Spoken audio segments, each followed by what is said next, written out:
right, everybody, it is 5:30 p.m. in Colored People's Time. And welcome again to Earl Grey Tuesday. And once again, it's me, it's VINCE, and I hope everybody's doing all right tonight. Pugman, the numbers in the, oh God. Why did I do that for? Hold on just a minute. Oh, God. Thanks for spotting that, Pugman. That's actually an API code for United States Postal Service. I had to update the, hold on. What I had to do is, give me just a minute and I'll show you. Well, first let me fix this here.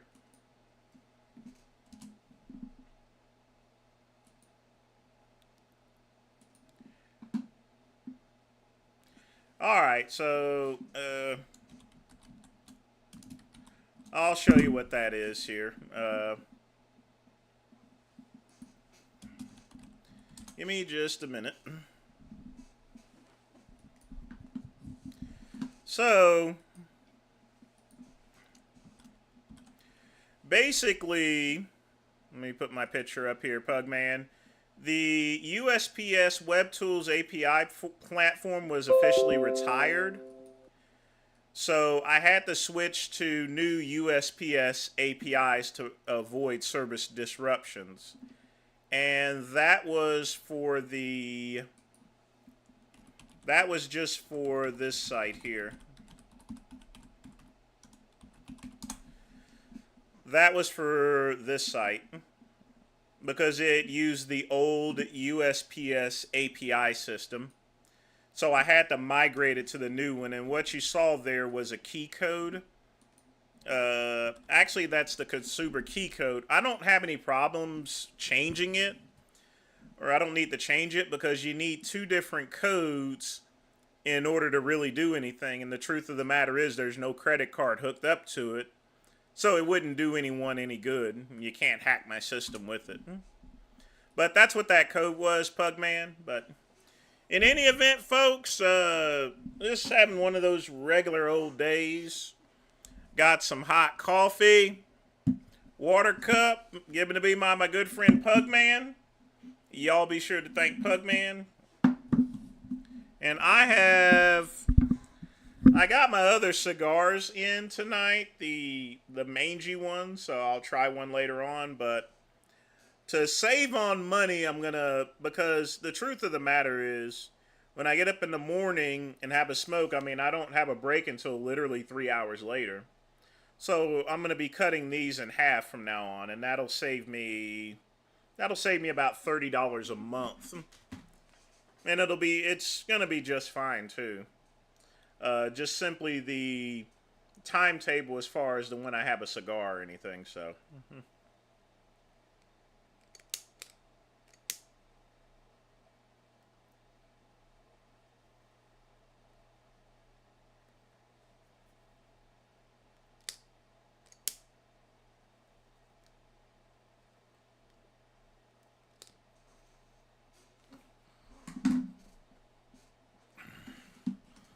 Besides, this is much better anyway and much cheaper.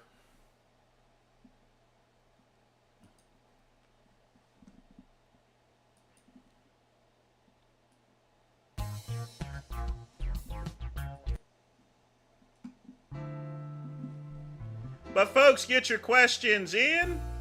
If you wish to make a donation, you can. Smash that like button. Let's see what videos we got here. Oh yeah, we gotta play the Larry Wheels one. Looks like he went and smacked the shit out of somebody. That's always good mints when someone's getting slapped.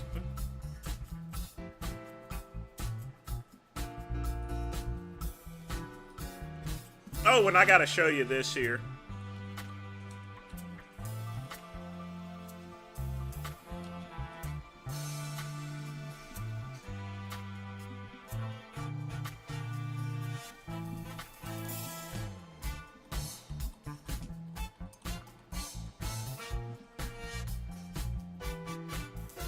So basically, folks, we had a little shooting issue at a skating rink. Now, folks, I will tell you this right now. This person, transgender, recently transitioned, a transgender neo-Nazi, and if you'll notice, hold on a minute.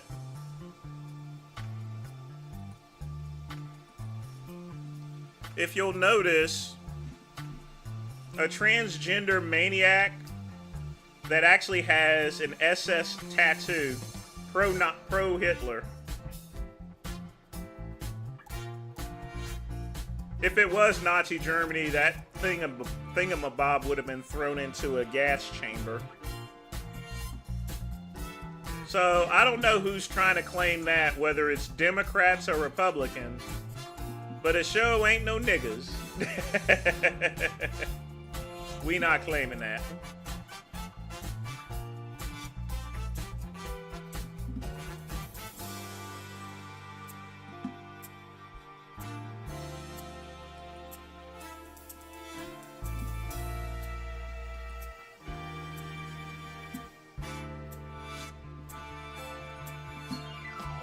But I guess some of you guys went and killed his wife and went and killed his ex-wife and one of his sons. The other son was actually skating, thank goodness. Shot the grandparents too. They're fighting for their lives. I don't think they're gonna make it. So that's gonna be 4 people.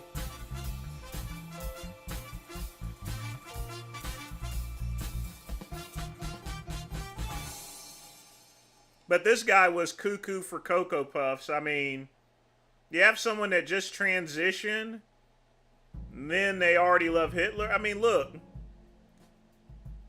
The only thing I guess that can be taken for habit is, unlike Cuban, this was an actual white person. A regular snow roach. A honky. Or a honky.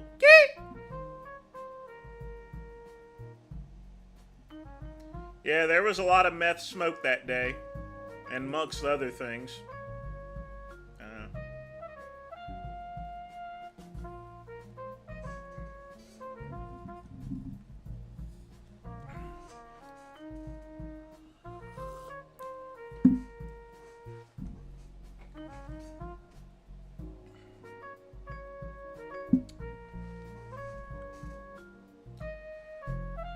I'll get creamer for the coffee later.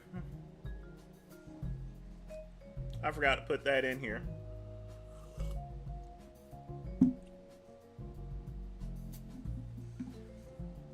Actually, that needs to be done right now. Hold on just a minute. I'll be right back.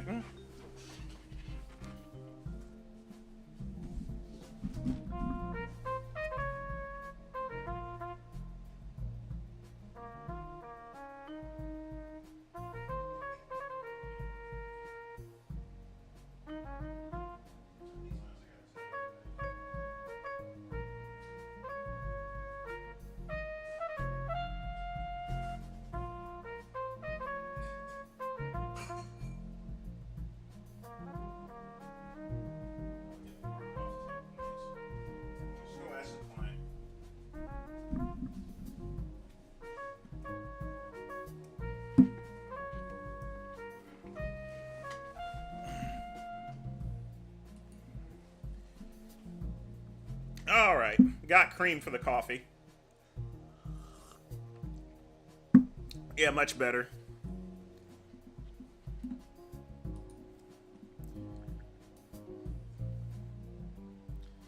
Yeah, I hooked up a couple of things. I'm still working with Streamlabs, Drunk Koala, to try to get everything in.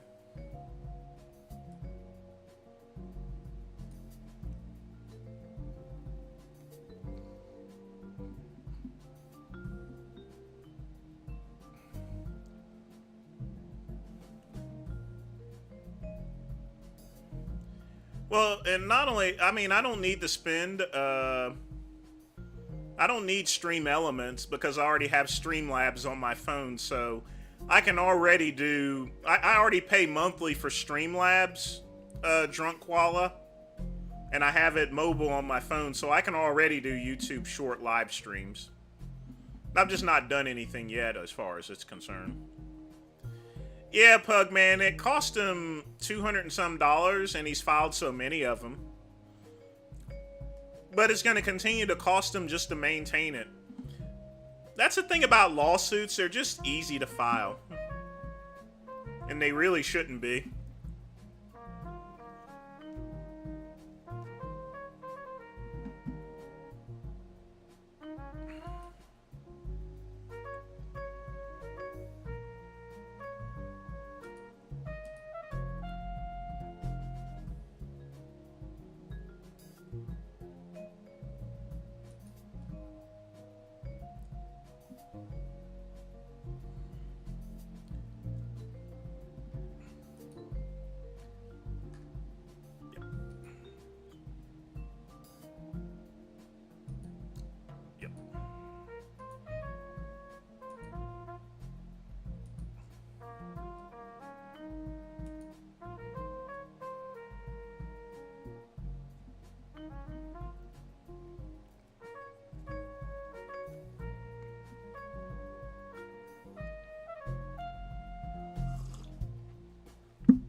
Oh boy.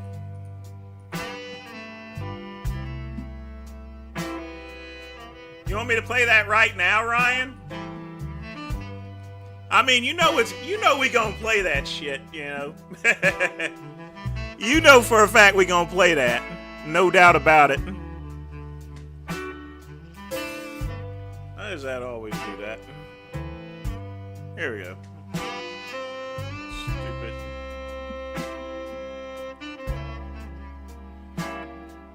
Oh, you put some more stuff up.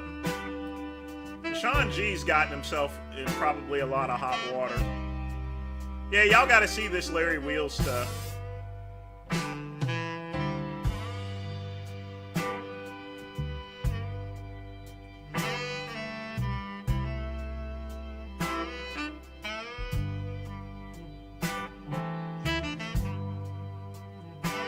Let me scroll back up.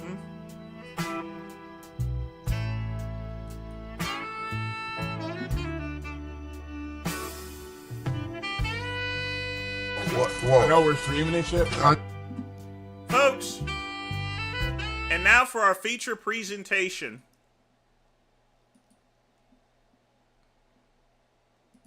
Introducing the most stupidest person in the world. I don't know if he was trying to do this for social media or something, but folks, don't do this in life. No, don't do. Oh, whoa. I know we're streaming and shit. I know, hey, bro. You know why? I see a queen though. Listen. I know we're streaming. Gotta chill. And handle your liquor. Come on. Hey, he's been mad disrespectful. Hey, he said she was up for grabs. No, don't do. Oh, whoa. I know we're streaming and shit. I know, hey, bro. You know why? I see a queen though. Listen. I know we're streaming. Gotta chill. And handle your liquor. Come on. Hey, he's been mad disrespectful. Hey, we're doing the hands. Listen. You guys want to turn and get it?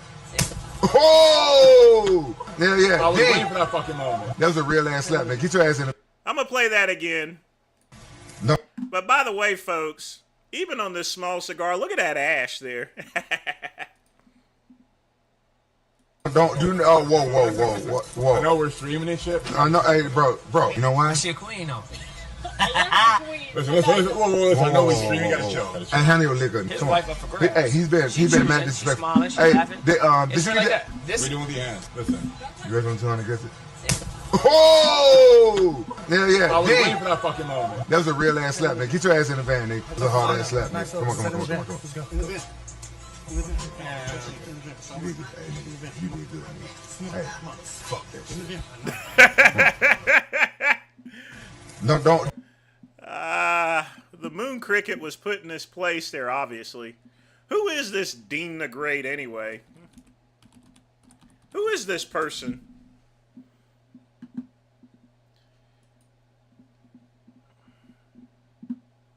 Oh, this guy's actually a boxer. That's why he was talking reckless. This is an American professional boxer and content creator. He has eight KOs, boxing records, and an influencer bodybuilding career. He recently gained attention for a viral incident where he was slapped by Larry Wheels. Well, now he's an influencer. Yeah, well, I mean, he does have a belt.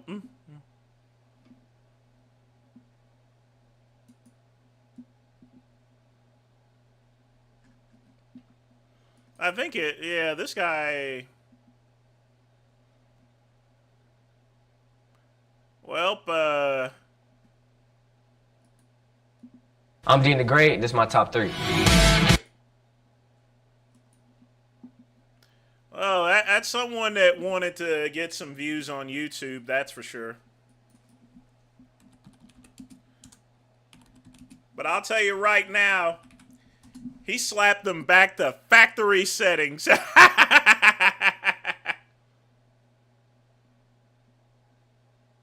But I mean, it looks like he's a decent boxer. Maybe. Both these guys look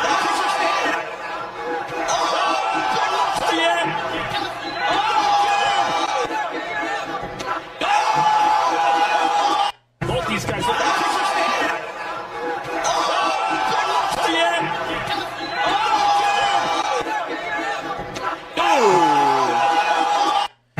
See, that's why he was talking reckless. You know, that's the thing about that's the thing about boxers.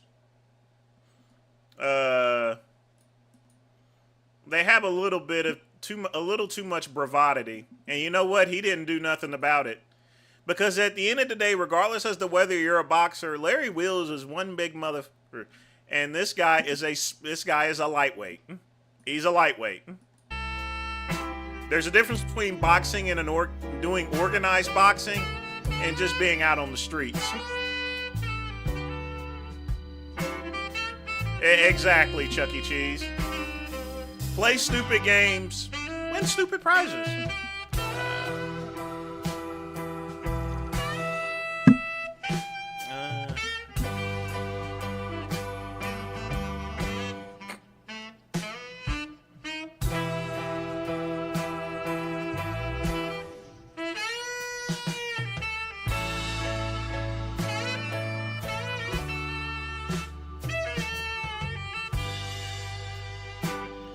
Yep. That's it. Larry Wheels is a super heavyweight. Well, I guarantee now that he's going to get a couple of subscribers. But folks, that is not the way to get subscribers. I'll just tell you that right now.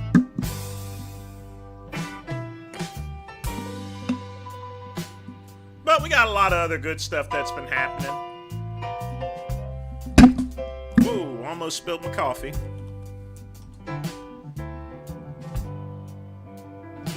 So,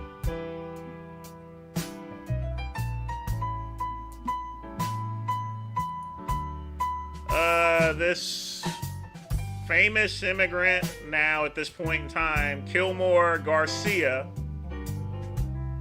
has blocked the Trump, he now won't be getting rearrested. Which that was to be expected, folks. The thing about it is you gotta have something. And basically, when you produce nothing, what is the judge gonna do other than this?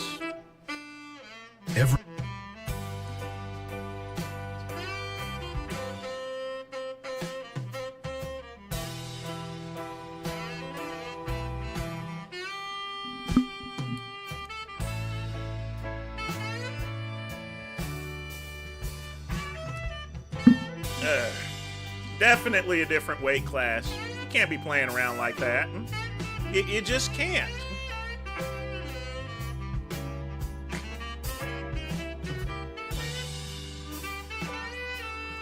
what, folks? Get your questions in. We're going to start videos at 6 o'clock p.m. PM stands for Porch Monkey. So we're going to start it at 6 Porch Monkey.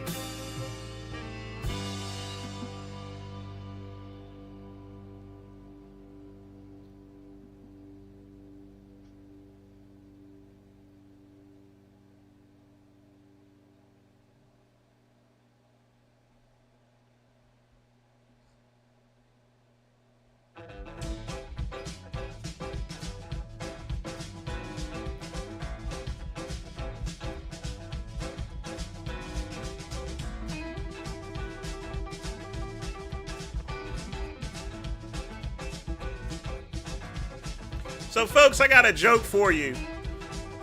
What did Larry Wheels' hand say to Dean the Great's face?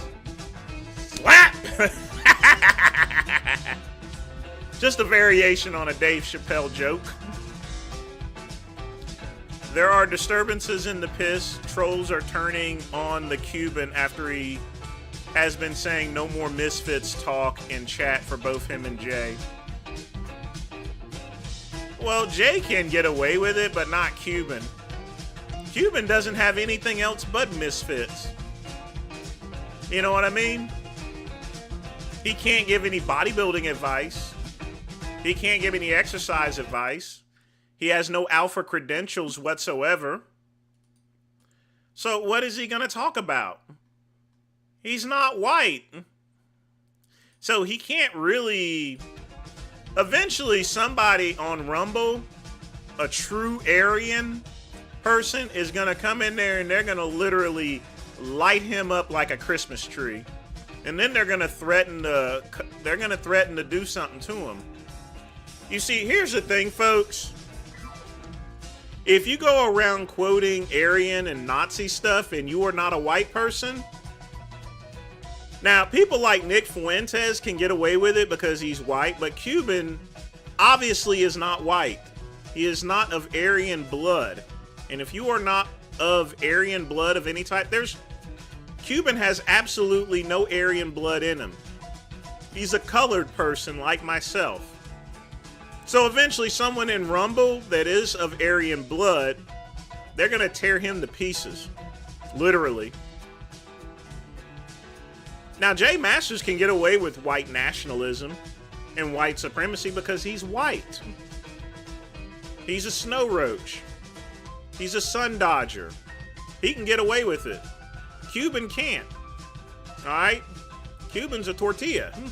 He can't get away with it. I can't get away with it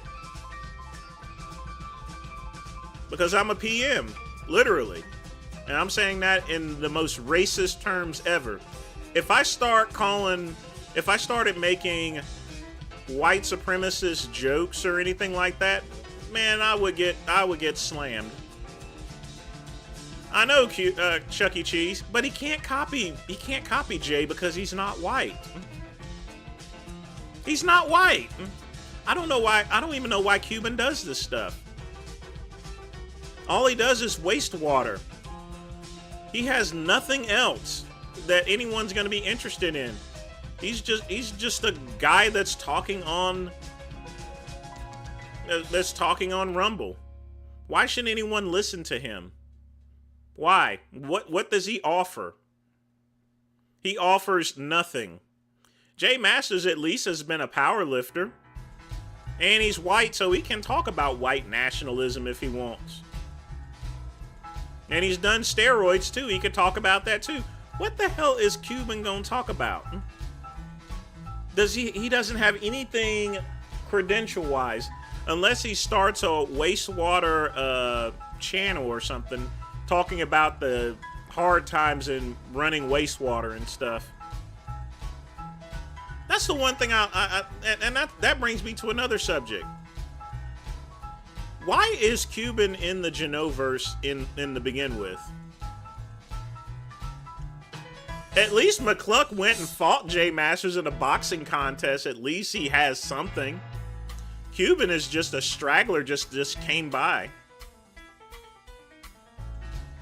Well, Chuck E. Cheese, that's going to get shut down pretty quickly once an Aryan comes in there and sets him straight. And they probably already know where he lives anyway. They can find out where he lives and his phone number, and they'll call him up there, you know. They do that type of stuff. And boy, if his information gets on Stormfront, oh lordy. My stuff one time got on Stormfront from Get Big. Man, I had to cut my phone off for a week. You ought to seen all the messages I got on my answering machine. And folks, that was back in the day to where I had an answer machine with a tape in it. This is 20-some years ago. No, Cuban doesn't want to go down that path. He can't be talking about white nationalism because he isn't white. Can you imagine me promoting white nationalism or white supremacy?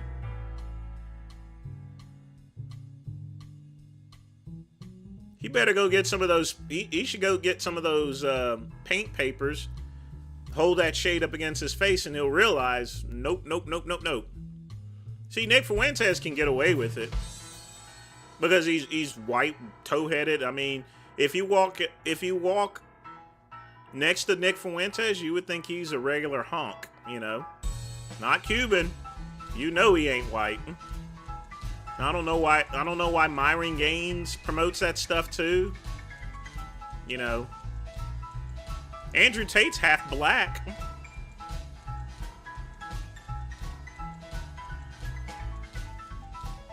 I mean, he's half coon, half cracker, you know.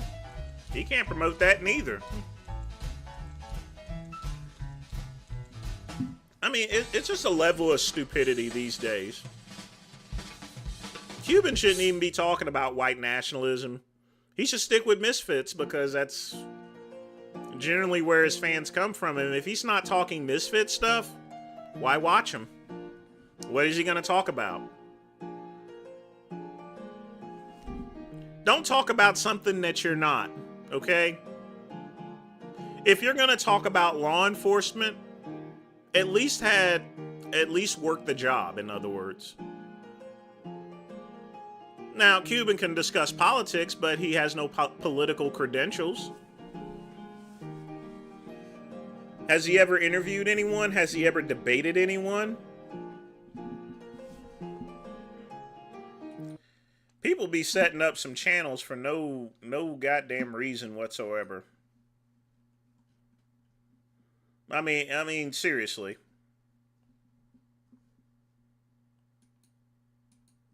Don't be someone that you're not. If you ain't got no alpha credentials, it's quite alright. Don't pretend that you have any. Y'all remember when, hold on, man. Before I begin, This is Jeffrey Epstein's... Before I begin, hold on a minute. I want to do this here. We got time. We got time.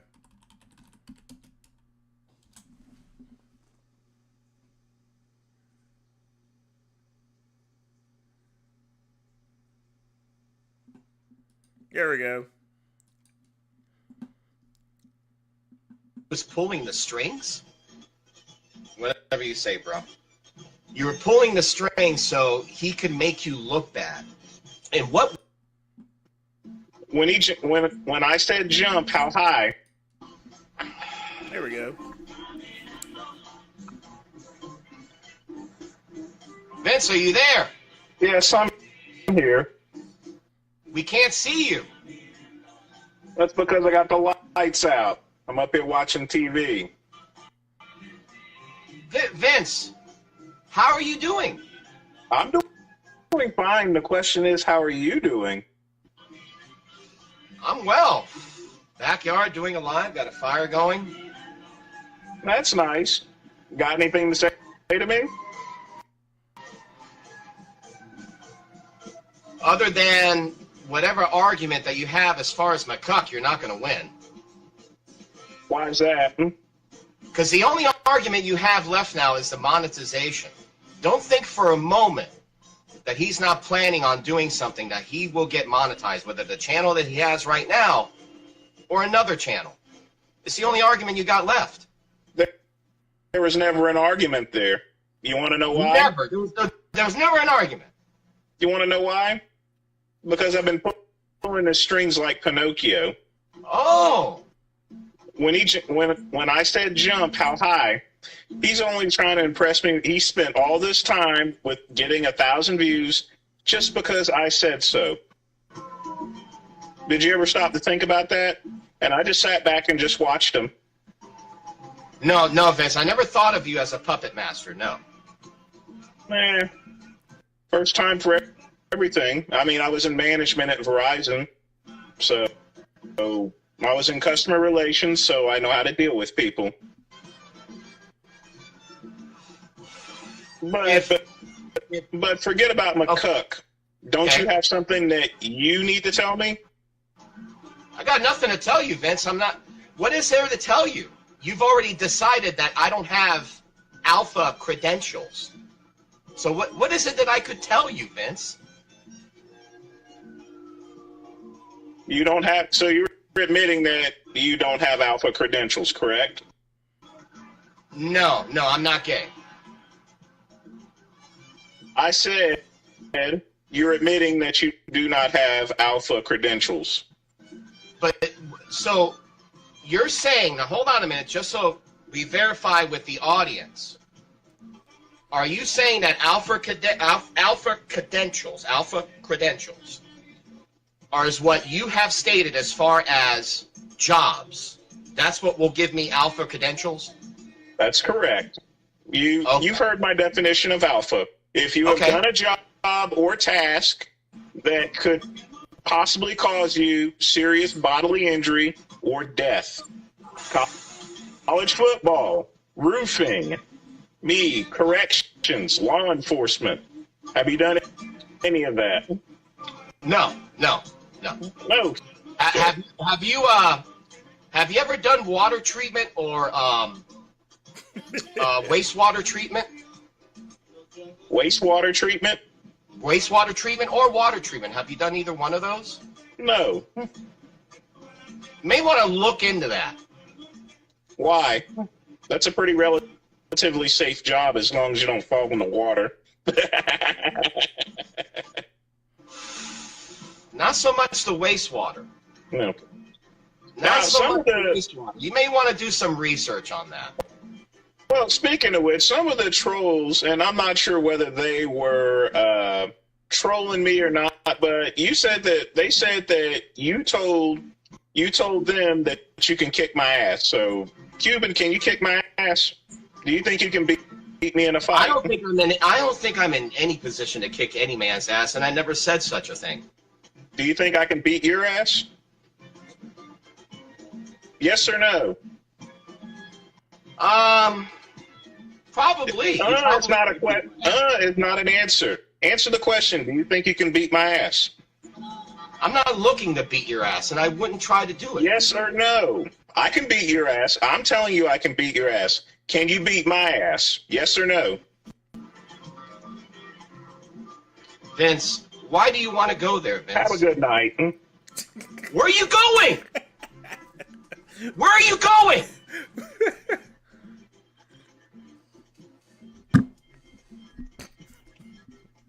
Talking to him is like talking to a fucking woman. Can you beat my ass? That never gets old, folks. You know, I'm glad, Chuck E. Cheese, that you recorded that. Jesus Christ. Wow. That never gets old, folks. It never gets old. Island. To understand it fully, we've remodeled the entire island, and we've divided it into 3 main sections. So we can tell the complete story of how this place was built and what it was hiding. The first villa sits on a point just below the main house, built years after Epstein purchased the island. Next to it is another residence, connected to the pool complex by a lower level doorway. This one even had an outdoor bath backed by a giant mirror looking out toward the sea. Facing the ocean is a wide stone patio. Set into the floor are two mirrored... I mean, Cuban, the thing about it is he was talking all tough and everything like that. I mean, but at the end of the day, you got to put people in their place there. You see, it's easy to talk shit on the internet, but it's another thing when you confront someone. It's like me and Derek Anthony. Derek Anthony said some stuff. I said some stuff. And you know what? We at least ended up confronting each other, getting in each other's face and pushing each other and stuff. We at least got in each other's faces. Derek Anthony ran around saying that nobody from Get Big was going to get in his face or anything like that. And they were too scared and they were going to hide behind the keyboard. But not the great one. I flew 2,000 miles from Sylvan, North Carolina, all the way to Las Vegas, Nevada, to do the Billy Guns pose down, but more importantly, to confront Derek Anthony. All right? There's no need for me to confront Cuban because he would just run from me. But I already knew Derek Anthony wouldn't run from me. That's the difference. Steve, this was like 20 years ago, literally. And Derek Anthony's been dead for 13 years. It's a very long story. I mean, we used to be pals in and out, you know, and stuff like that. We definitely weren't pals right before he died or so forth.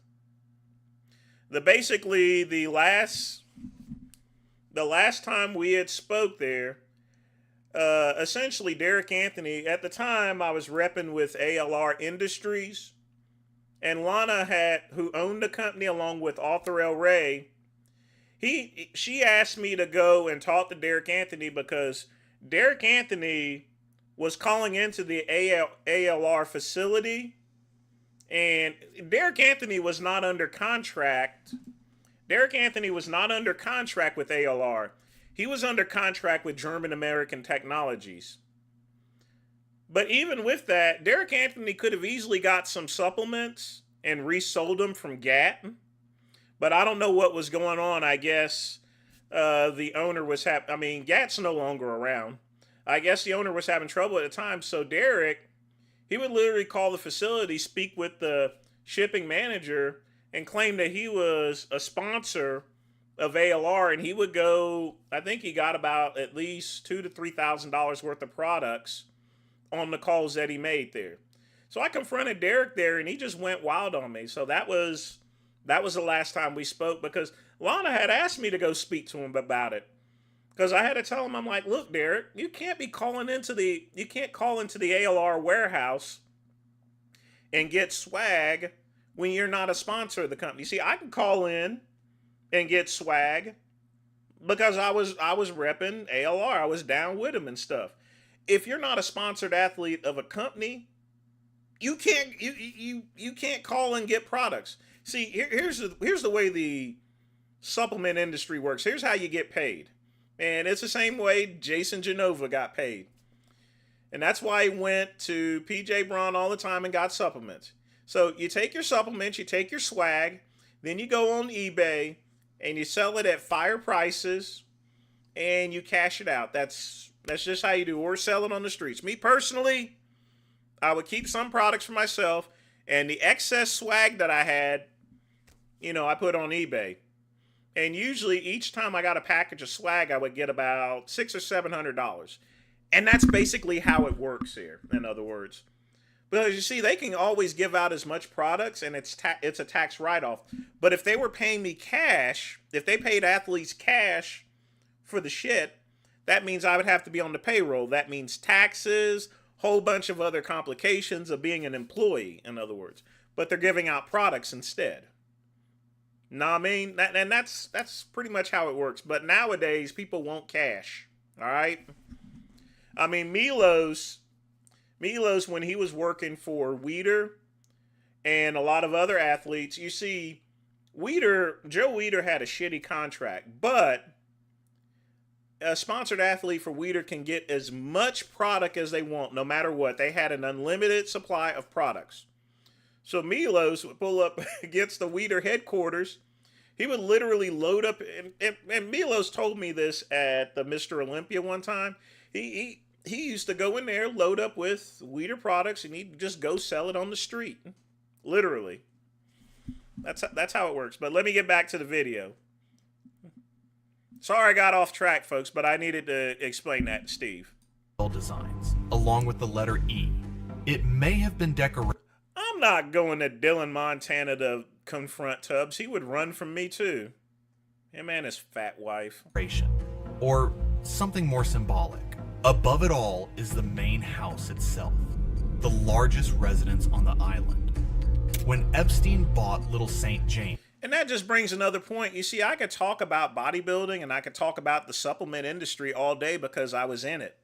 Cuban can't talk about the supplement industry or fitness or bodybuilding industry. He's never been a bodybuilder. He's never been a drug dealer. He's never made steroids. He hasn't done anything. You know, no alpha credentials, no steroid credentials, no bodybuilding credentials, no powerlifting credentials. He's just a lump of shit that works in wastewater. In 1998. This house was already here, but he had it remodeled and expanded into part of a much larger complex. The sea-facing side has a veranda, while the back of the house opens into the pool area. That pool complex is massive. It has 4 cabanas, a pergola, and a large swimming pool in the middle. At the far end of the pool was a statue of a seated archer, and beyond it, a painted compass that's... And just so you know, folks, even though I was repping ALR, I didn't need to call that warehouse to get swag because I was already selling products for Advocare. So I was getting a bunch of Advocare products too directly. So, yeah. Some mistook for a helipad. Parts of the pool complex were 2-storied, with staircases and hidden doors that led into lower levels. Not far away, along the beach, another villa was hidden behind thick trees. Visitors usually arrived by sea. Boats pulled into the island's jetty, which had a covered loading and waiting area. Those who came by air landed at the grassy helicopter pad. It had small shelters for passengers and luggage. Nearby, 2 strange details stand out. At the top of a slope is a giant monkey statue, and beside it, a stone staircase that leads up the hill, then stops abruptly, earning it the name guy's been doing the some detective Stairs work. to Nowhere. This northern section of the island was meant to impress. Moving toward the center of the island, the design shifts. Here, the focus is less on luxury and more on control. Tucked into the trees is a low building, almost hidden from view. Its purpose is still unknown. Just beyond it lies the island's main service area. This section held the machines that kept everything running. The desalination plant for fresh water, generators for power, storage rooms, and sewage management. Some of these buildings were built directly into the hillside. Their flat rooftops doubled as parking pads, and vents cut into the ground hinted at larger rooms below. In one case, drone footage even captured doors leading deeper into the hill, raising questions about what might have been hidden underground. From this hub, a steep road winds upward. On the surface, it looks like a simple path, but it may cover a water pipeline that connects to the island's fountain. The fountain itself sat quietly in the middle of the island, ringed with benches. In one video, deer were seen grazing nearby, giving the strange sense of calm in a place filled with secrets. Closer to the southern edge of this section, a massive sundial stands. Once, it was surrounded by 13 brightly painted benches. Some say representing the 13 ruling bloodlines in conspiracy lore. The face of the sundial resembles a Masonic design, another detail that fueled speculation. Nearby, smaller structures dotted the coast. One open-air cabana seemed to have massage tables beneath its straw roof. Another beachside building, now only ruins, may have been for changing clothes or toilets. Close to the sundial, an odd patch of beach is marked out on Google Maps, blurred as if to hide something. On higher ground sits a large building with 3 garage doors and a row of sealed windows. Some have described it as a staff barracks, others as storage. Either way, it stood apart from the luxury of the main house, suggesting it was built for those who worked, or were kept, on the island. This middle zone tied everything together. The southern stretch of the island is where the strangest and most unsettling designs appear. At the far southwest tip stands the most infamous structure of all, the so-called temple.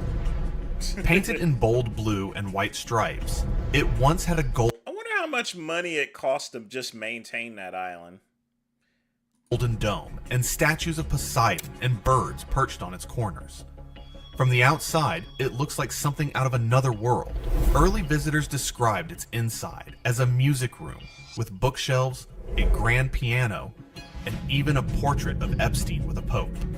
But by 2019, drone footage revealed only scaffolding, mattresses, and junk, as if it had been stripped bare. Some believe a small nearby shed hides entrances underground, though nothing has ever been proven. One site shows a pergola with 2 sealed doors built into the hillside. A second building that once stood here was destroyed during Hurricane Irma, leaving behind only a flagpole and a concrete slab. This part of the island also served as a dumping ground. Trash was buried under dirt, but over time, pieces surfaced again. Visitors later why would they have dumping grounds? What in the world were they doing? reported seeing everything from machinery to broken furniture left rotting under the sun. Above the dump is a second swimming pool. Unlike the grand pool complex near the main house, this one was smaller, attached to a 1,200 square foot building with a garage-style door. Other features add to the eerie design. A flight of stairs to nowhere climbs up the hillside, ending abruptly with a statue at its top.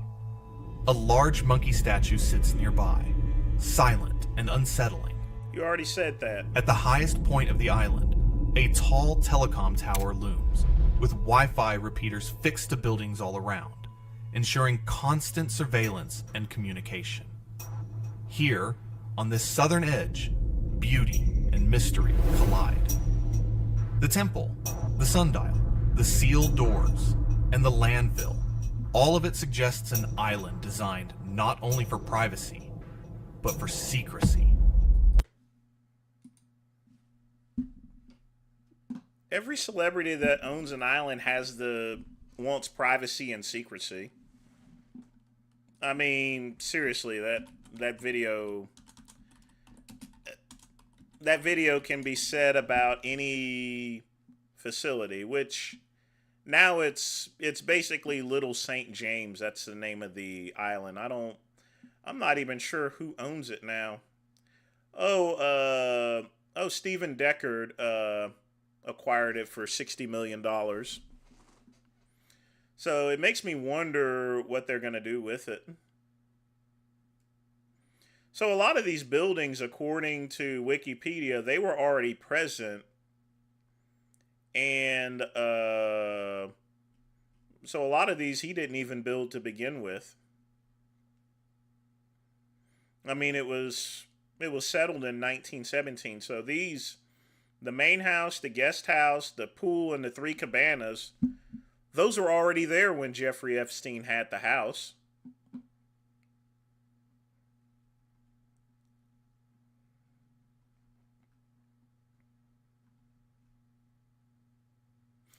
My question is, were they selling something? Was it a hotel resort or something?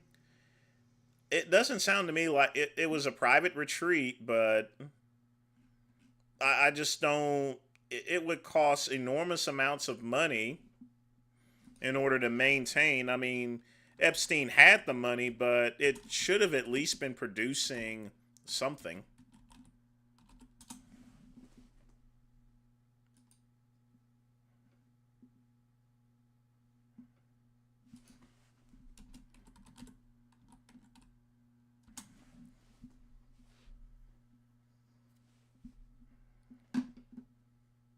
I mean, at the time of his death, he was worth, according to this, $600 million. So I wonder where all that money went to be honest with you.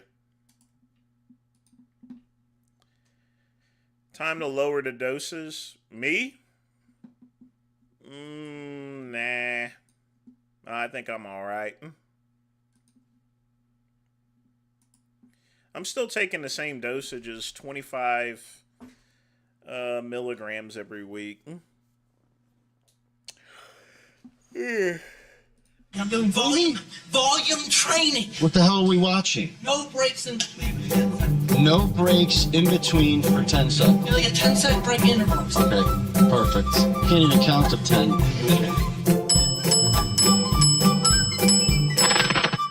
That was 7, asshole. And you're not going all the way down. You won't survive. I won't survive. This is garbage. Jason, it's 135. Go all the way down. Shut up. I will launch this piece of shit camera across the gym. Go all the way down, asshole.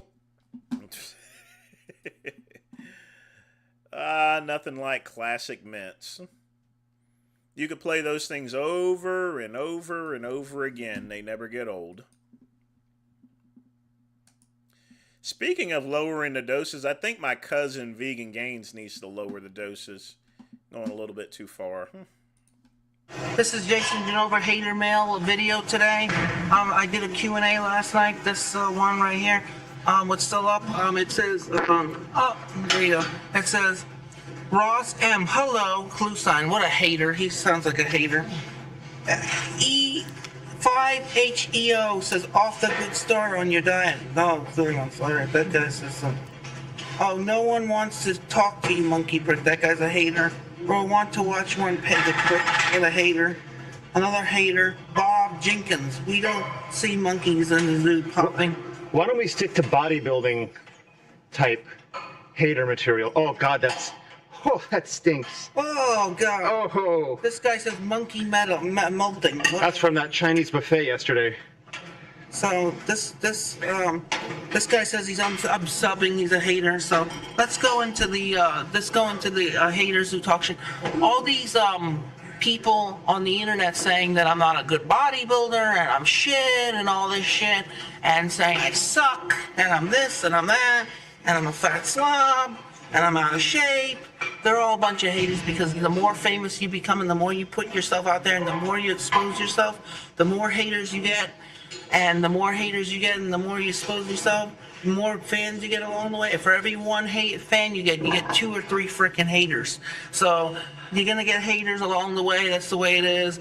And it's just the way it is. And,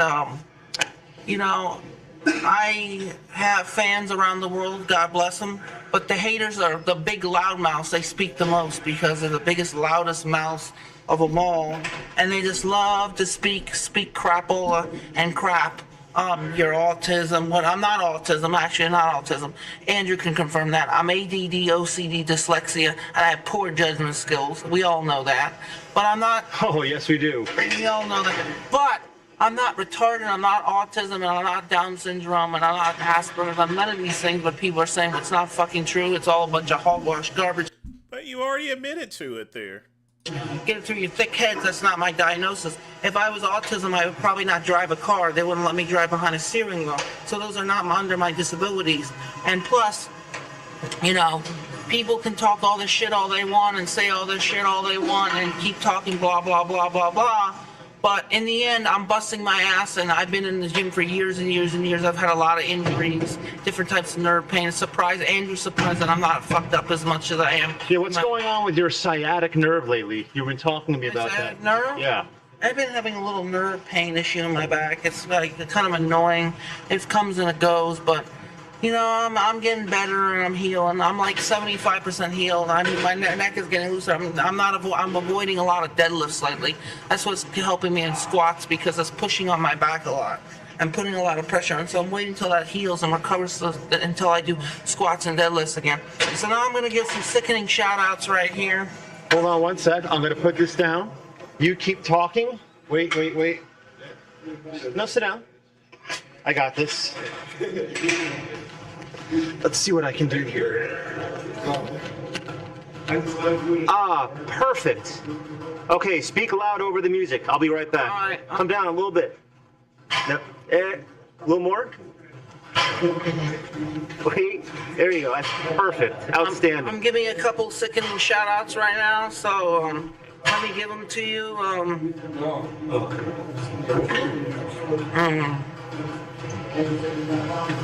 Shout outs for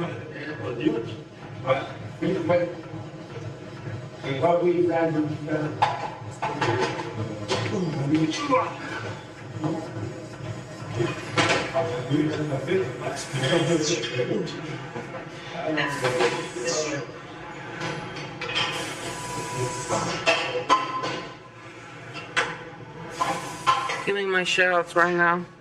Shout out to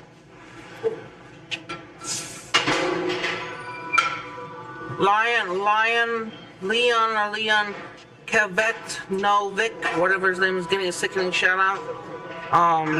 This guy from Instagram, it's his birthday. I'm giving him a shout out. It was his birthday yesterday. Let's give him a shout out.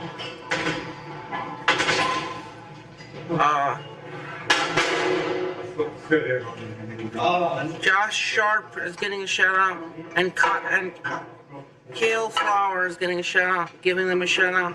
And I got another shout out to do.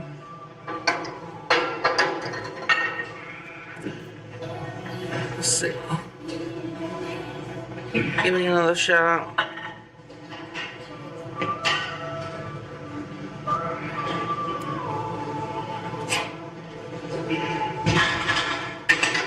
I had a shout out for somebody, but I guess it's not up there anymore. But I'm giving a couple sickening shout outs. I got one more shout out to give before I'm done. And then we'll continue.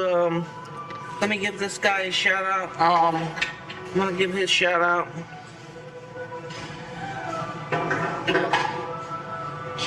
I wonder where he is.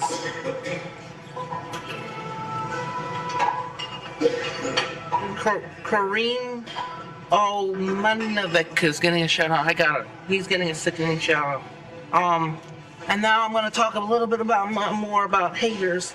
Haters aren't on my radar. Haters can talk all the crap. The reason why the haters talk so much, because they think they can get a reaction out of me. They think they can get under my skin and make me feel like shit and bring me down to their level. When they can't bring me down to a level because I'm a lot stronger, I'm just not going to react to them. And sometimes I do react to them. I snap. Like Andrew says, sometimes he snaps at them once in a while, but he doesn't talk to them. So I'm not going to talk to them. I'm just not going to bother with them anymore. I'm not going to talk to them, message them, anything. All right, that's the end of the hater mail, and that's all I have to say. I don't have autism, but I have autism. And that, my friends, is the lesson we've learned today. Frank Tufano? Sure, let's play some Tufano. Let's see what mad scientist stuff that he has. Oh, God. Look who's live right now. Just take Ozempic and be done with it. Well, that's a great question, and that might be an good option, old but Scooby. it might be part of the equation, right? Because even if we take meds or we're on a quick fix, Scooby has the most funniest looking face ever, you know. But he's cool, actually. He's a wealth of advice. I mean, me and him used to compete, have dueling websites, but again, that's 20-some years ago, water under the bridge. He did a lot better than I did in terms of selling books. That was back in the day. That was back in the day when ebooks were the biggest thing to sell. That's how you made your money, not social media, ebooks. Just sell at a local farmer's market. Application and entry is very tightly controlled, So when these influencers tell you support your local farmers market, they're not mentioning that their corrupt buddies are the ones that are coincidentally selling at that farmers market. It has nothing to do about having the best business. You know, I usually like going to a farmer's market. A lot of times, regular people are at home. They have apple trees or walnut trees, and they make apple preserves out of it. You know, they make a whole bunch of it, and they sell it. I mean, it's literally free money, in other words. Offering the highest quality products, having the best deals. It has nothing to do with that. It's who you know. And, I mean, the people that control entry to these farmers markets are probably the same corrupt lunatics that control our government and political system. You trying to tell me that someone that's selling apple jelly at a farmer's market controls the government? Which really ticks me off. I mean, to get in the Union Square Green Market, you know, I mean, it's impossible. It's an impossible feat. So the best, highest quality, most affordable small businesses will never be at your local farmer's market. And when someone says that, they usually don't have the best interest in mind. You can't just... So now the people that work at a farmer's market actually controls the industry. They're part of the Illuminati. I'll be sure to mention that next time I go to a farmer's market and get some jelly. Tefano is just nuts. Who is this guy? Is he a CIA agent? How connected do you have to be to get a judge to issue a court order against someone without even holding them to trial? I called out this guy. You can do that. That's to keep from influencing the jury. And a judge shut me up just like that. Yet you're still running your mouth. Silence my freedom of speech. No trial, no conviction, no nothing. Just, Frank, you cannot talk about Paul Saladino, and that's that. That's Dr. Paul Saladino, you moron. I've never seen anything like that happen in my life. I've never seen a judge so blatantly disregard the rules of the court that in the 6 years of this case going on, not one ruling has been done in my favor. So, really. Well, no surprise there. Who is this guy? Apparently he's a medically trained psychiatrist. Now he's a carnivore diet influencer, but really, really strange stuff with the people he's had in his videos and all these connections. Who knows? You know, if you've had every ruling against you for 6 years, wouldn't it be time to actually just give up? I mean, why waste that? Why waste the time? Frank would have a lot more sanity if he didn't waste his time on stuff like that.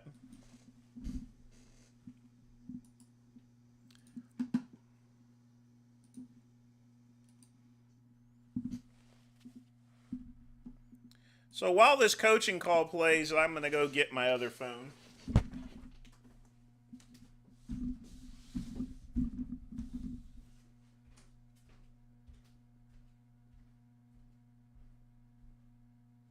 Come on, best time of the week. Let's see what everybody's got.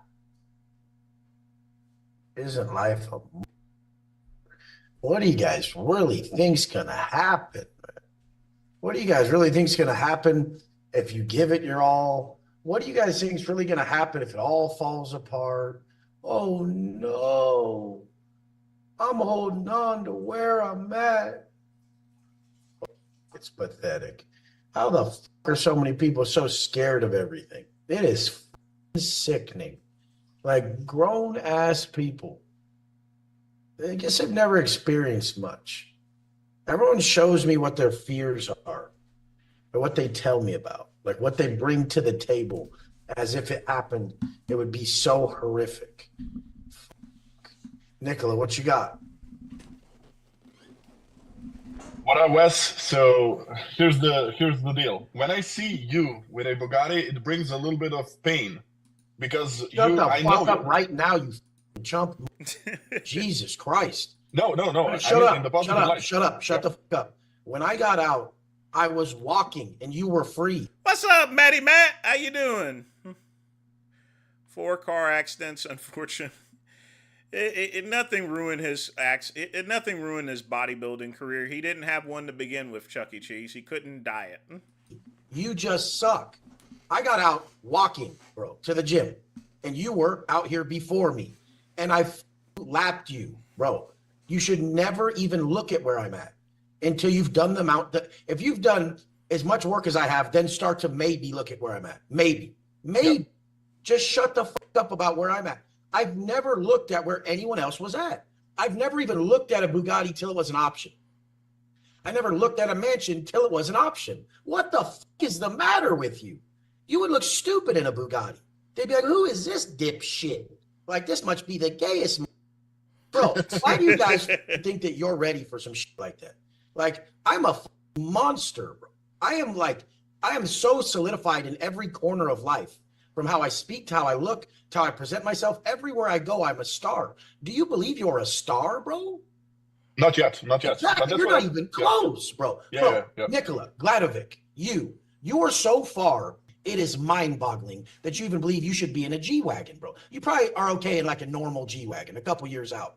Like, why do people even have goals that are so lofty like yours to where it would even have any remote physical problem to them that they don't have it? I feel a certain way about it. You should not eat. That's like me saying, well, I feel a certain way that I don't have a 500-meter yacht. It's kind of crazy. You'd be like, Wes, like the Sultan of Dubai is the only guy who has a 300-meter yacht or so, a 300-foot yacht. It's the only guy who has one, Wes. Like, you shouldn't feel crazy about that. Do you see how stupid that sounds, bro? Like, bro, you haven't even been doing this for a duration of time that even matters at all. Yeah. How long have you been trying to even do what you're doing? For a very short time, man. Exactly. So what the are you looking at my chapter 15 when you're on chapter 1? No, I get that, but and I of course absolutely agree with that. I was just wondering, like, should I? How big of an impact is surrounding your? Because me surrounding myself with your story, listening to you, and knowing that you exist, really motivates me because you are real. And I was wondering how. My thing is, I think everybody's lame, bro. I don't think anybody's cool. I don't really respect anybody, bro. There is not one man I can tell you right now where I'm like, that is the awesomest dude. Like, he's cool. That dude is everyone I respect. I taught, bro. I taught everyone I respect. There is no man that I respect. I don't know when this coaching call was. Obviously, it should have been probably before his trial.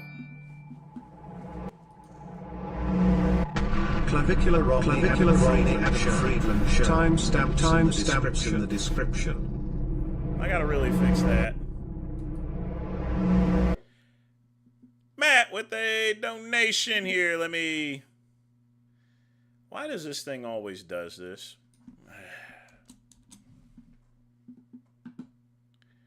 Come on.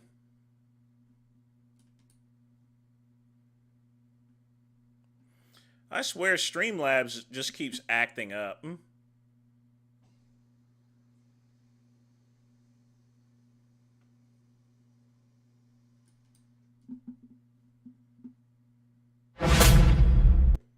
Let's see where the timestamps are.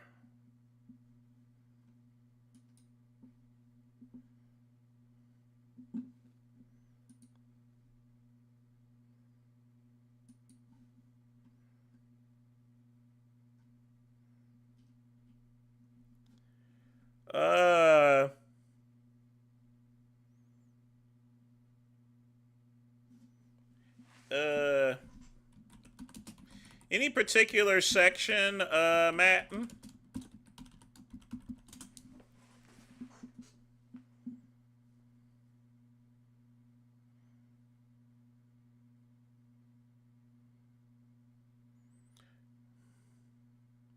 Very pathetic, like there's something that is going to tell him to make him as lucky as I am.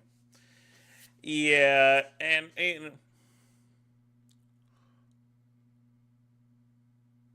right, I have the timestamps, but I didn't know which one you wanted me to check out in particular. Because it's an hour video. Let's check this here. Guest introduction.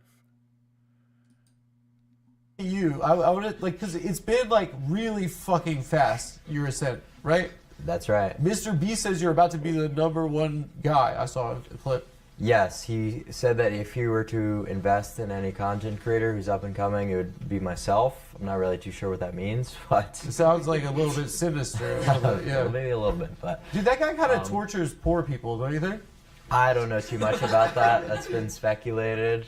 No, I think people just kind of call into question stuff about some of the budgeting, maybe not being the greatest. What does that mean, though? Well, so they're doing like the Team Water thing, right, in Africa, where it's like a charity project. Yeah, for Africa. The wells, and people were like, is $40 million really necessary? And, you know, personally, I have no idea how any of this shit works. It costs less for the wells? And, well, that's what people are speculating. I have no fucking idea, quite honestly. I don't think anyone has any idea Wasn't how much it it costs expensive to watch, KCB? run a water project in Africa. Yeah. An interesting thing that you talk about is kind of like how economy that you were presented with at your age, the world that you were promised wasn't a better future, right? Like, how would you explain that? So essentially what I always say is, you know, looks maxing is just another version of self-improvement. Yeah. And I'm simply stating that in terms of ascending your sexual market value, which means, you know, how valued you are by women, how easily you're going to succeed in the dating market. It's a lot easier to improve your looks and improve your SMV by that metric than it is to overcome, you know, certain disparities with your finances or improving your status. Because what needs to be accomplished is so much greater than people could ever imagine to have equal results. Right, so it's like, let's say you ascend to making even 7 figures a year. It sounds like an incredible number, and it is. When you're a kid, you're like, that's the most money ever. True, real. I mean, especially when you live in big cities. So that's the thing, right? People get to these like insanely good milestones, and then they're expecting these results, and they're not coming. Like getting pussy, you mean? Or like? Well, the fact of the matter is, looks are valued a lot greater in these big cities with how shit the economy is. That's really not getting you as far as you think, you know? You could just also just move to New York because there's like so many gay guys that there's just more straight women than straight guys. It's a hack. Why is he mentioning gay guys for? Clavicular isn't a homo. Or you could just looks max. Have you seen Seinfeld before? No. George Costanza was like on dates with 11. How in the world is he gonna see Seinfeld? He wasn't even born when Seinfeld come out. Where is he getting these questions from? And it's real. Have you seen Seinfeld? Of course he hasn't seen Seinfeld. I mean, literally speaking, the show went off the air before he was born. Jesus Christ. It's real. That's actually what happens. I don't know. For any of the pop culture references. What a stupid we question. are, you don't know 20 years shows. apart. No. You don't know any shows or movies? Not like anything before like 2015. So like Transformers like 4? No. No. I think that's... What's your favorite movie? Favorite movie? Oh, that's a... Or it's Jester. Movies are Jester? Movies are kind of Jester. In sports... Like sports is... Oh yeah, you hate sports. Yeah, movies I could, you know, put up with every once in a while. What's the best one? Let me think. The most... If he took a little bit more juice, and he actually exercised, I think they would be a lot better for as far as his bicep inserts. Enjoyable movie. Dude, you gotta not go back to Miami. Just come chill with me and the lads tonight. And just watch movies? Have you seen Moneyball? I have. That's a good movie. That movie. So Us. Have you seen it? You were just wanting to touch his hands, you homo. Let's see what else we got. Ooh, Miami Life. Oh my God, are you roommates? Yeah? Yep. Where, Brickell? No, thank God. Where do you live in Miami? Just no comment, but not Oh Brickell. no, yeah, I don't want to dox. Yeah. I would say that Brickell is probably the worst place that you could possibly live if you're an influencer. Because it's all influencers. It's all wannabe influencers. Yeah. Who want to stop you for a street interview when you're trying to get a coffee in the morning. Yeah, like do one of those things. Yeah, it sucks. incessant. Yeah. Would you let your girl get a train run? If that's what they always say. Right. Yeah. Oh, How in the world can someone actually ask that type of question? Let's see how he answers. For $1 million. exactly. And I'm like, obviously. My TikTok account was banned, KCB. It's been suspended. I'd do it for free. Yeah, I guess like what's the genesis behind like the boards? Did it grow out of like incel and PUA shit? Like was that right? Yeah. Did you interact with that kind of shit? That was first? before my time. That was Yeah. kind of when I was like born, was when it was like all conceptualized on the internet. So the genesis behind it was like, if you're involuntary celibate, you're like, I'm actually not gonna accept this. I'm gonna become a like piece of ass, and then I'll get girls. That was the idea behind it. It was more so like It's the most identifying. obvious thing in the world. I think it was more so just identifying why people were incel, and then it kind of transitioned to okay, how could we fix this now? Have you ever been in love? That's a tough question. You know, He's not old enough to have been in love. It's the ultimate. Honestly, it feels great. But it feels crazy. It feels like you're taking crazy You gotta remember, this guy's still like 18 or something. pills sometimes. It's like, what are we even doing? Mm-hmm. I think you've been in love. I feel like you're capping. That's cap. I can see it on your face. Well, I just said you're I don't a lover know. boy. You don't know. So Yeah. you thought it could be love. I have no idea. Yeah. No. Do you think that your career has complicated like having like a Oh, stable yeah, no, for relationship? sure. Yeah. For sure. You had a girlfriend recently? Yeah. And did it make it tough? Yeah, certainly. It's kind of not really possible to do what I do just because of the hours. Like, you know, with all this kind of production-oriented stuff where you're kind of running a show, it's a little less time devotion than like the streams. Like the streaming hours are beyond brutal, and the shit that I do on stream isn't something that most girls would want to be a part of. You know? Yeah, like hoes, like flirting with Hoes, you. yeah. From Brickle type style hoes. Brickle hoes. Yeah, trying to do street The worst interviews. of the worst, Do you ever worry that you'll get so hot that you'll be hotter than your girlfriend? 'Cause you don't want to be hotter than your girlfriend. Silly questions. Let's see what we got here. Surgery plans. Exactly how much, you know, some of the different interventions would have played a role, or, you know, where I would have got to. I know you said you wanted to get double job, and you're not going to do it now. What's No, double I job? still want to do it, but there's just been a lot of things. What does that it have gone do? down. Just advances your upper maxilla and your lower mandible. Did you just get your mouth is like print out? Yeah. Just move the jaws Turkey? forward. You're going to Turkey? Yeah, there's just a lot of complications with travel right now that. He's going to Turkey because nobody would ever approve that type of surgery in the U.S. for a guy that age. I'm not going to get into. You're on the no-fly list? No. Nothing like that. Yeah. We got to go to Turkey. Yeah. I get rhinoplasty. There you go. Actually, I like my nose. I used to not like it. Okay.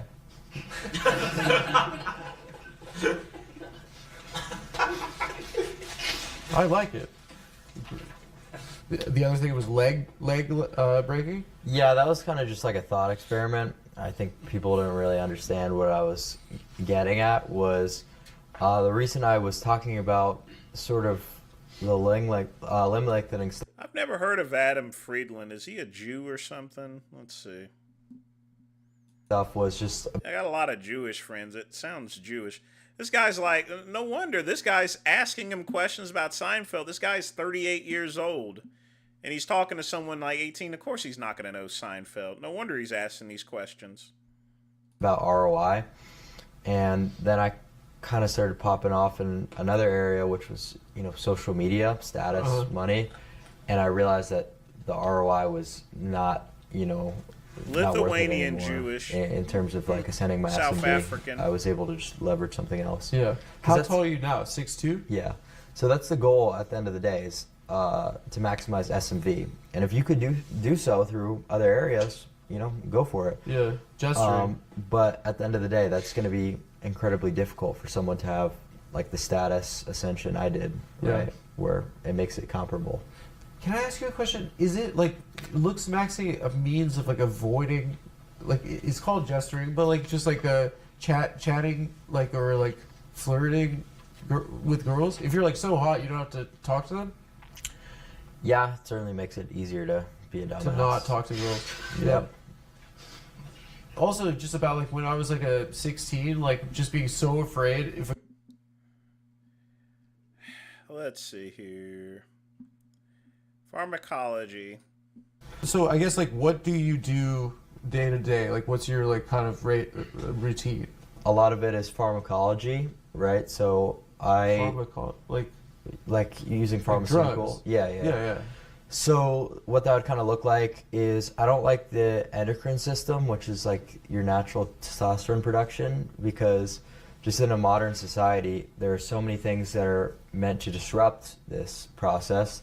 So my entire mentality is just don't try to fight it with doing these stupid carnivore diets and wearing like this cotton clothes. Yeah. It's like just get off the entire thing and use exogenous hormones. Okay. So that's the first thing that I do is testosterone. What is that, like a syringe or? Yeah. So that's one. The next thing is going to be a GLP-1 agonist. What is that? So I use something similar to Ozempic called retatrutide. Okay. And that's a peptide that basically suppresses my appetite, making it difficult to eat. I don't really think about food too much, and because being lean is about 70% of what you could accomplish in terms of looks maxing. Yeah, really. Why are you slapping his hand for? I mean, you're just wanting to touch him, ain't you? And then the next thing is, hair loss, because 2/3 of men by 21 years old are experiencing some form of male pattern baldness. So avoiding that is really going to be something that's crucial to maintaining those looks. I agree. So taking what's called a 5-alpha reductase inhibitor, testosterone converts into dihydrotestosterone through this one enzyme in your body. So you're blocking that process because DHT is going to be a huge problem for your hair, right? It causes hair follicle miniaturization. Would you rather lose your hair or your dick? Because I would say dick, personally. Yeah. Fucking, I would look terrible without hair. I'd look sick. Exactly. Yeah.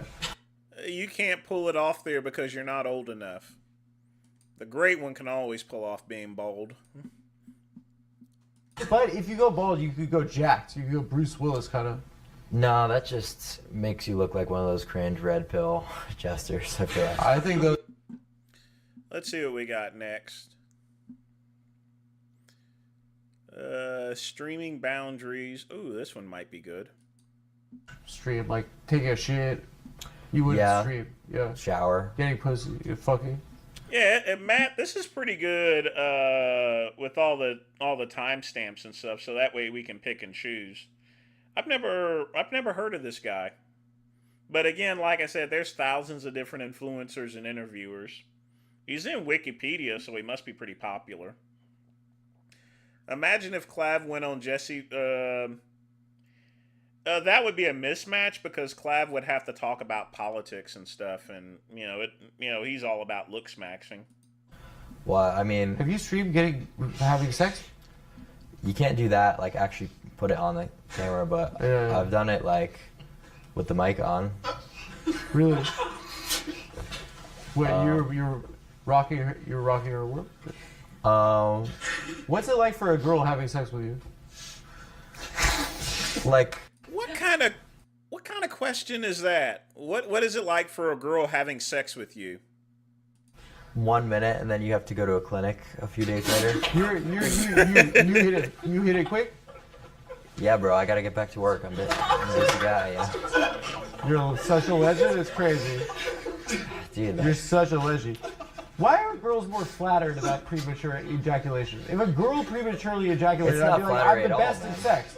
What? A girl should be like, wow, I was incredible today. Yeah. Dude, it's about my time, right? It's not about... Oh, so you make yourself bust really fast. Yeah, bro, I'm not here to flatter anyone. So then just jack off, dude. Yeah. Yeah, that's a good point. Yeah. Okay, that wasn't as entertaining as I thought. Okay. Yeah. Since you've maximized your attractiveness, right? The things that I've seen, like I found out about you from, are like things like the car, the thing last week in Arizona, like those kind of things. I guess are like have those. Do you perceive those as complicating your life? Like, like. So it's just like, is the formula of like maximizing your attractiveness to make everything better, does that necessarily, does that complicate it? Well, I just have an interesting status, I guess you could say, where I'm like a infamous figure. Yeah. So, where there's a lot of love, and I would say that's 99% of the interactions, those aren't the ones that are going viral in headlines as some one dickhead who is a hater and wants to, do some dumbass shit. Yeah. You know what I mean? So that's just what goes viral, but that's not the reality of the situation. Yeah. The reality of the situation is, I'm talking about men's issues and kind of identifying with that, and no one's been a spokesperson for, the struggle in any meaningful way, I would say. There's a lot of... You're the first. Well, there's just a lot of, disinformation, I guess would be the way you could put it.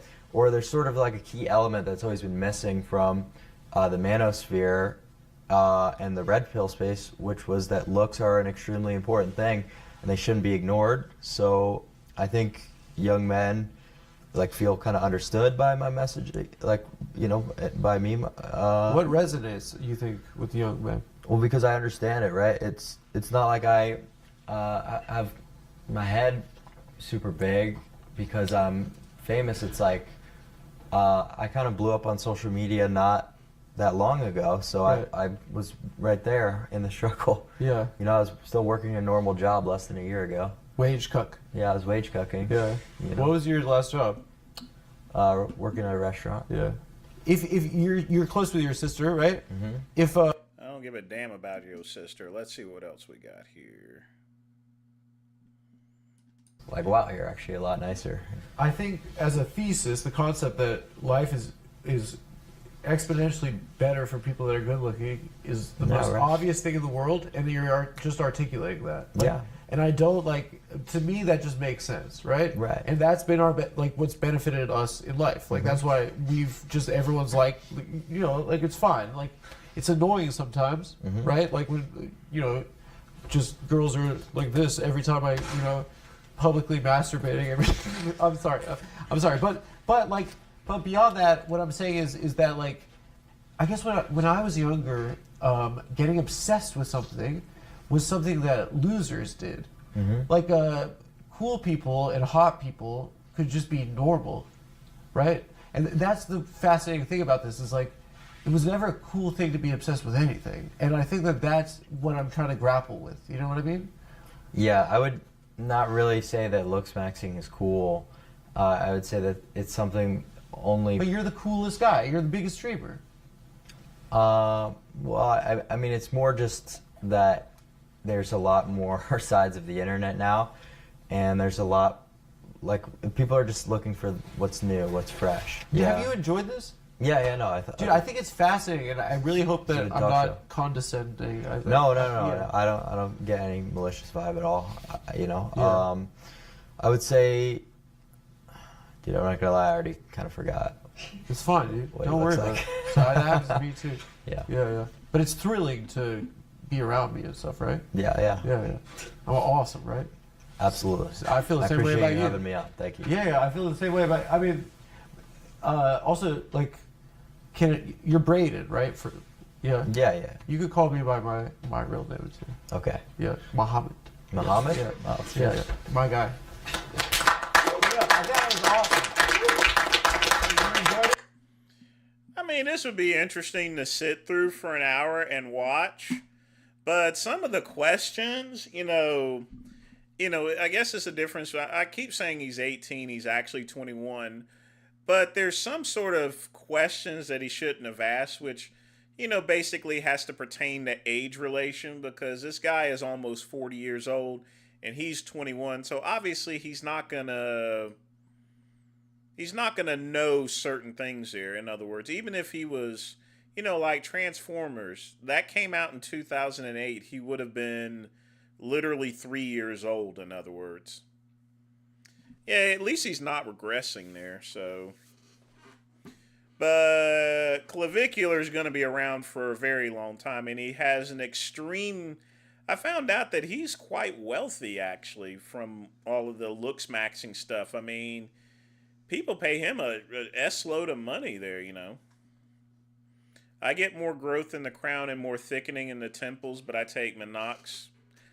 I did take I didn't take minoxidil, but I did take another product that you put on the hair.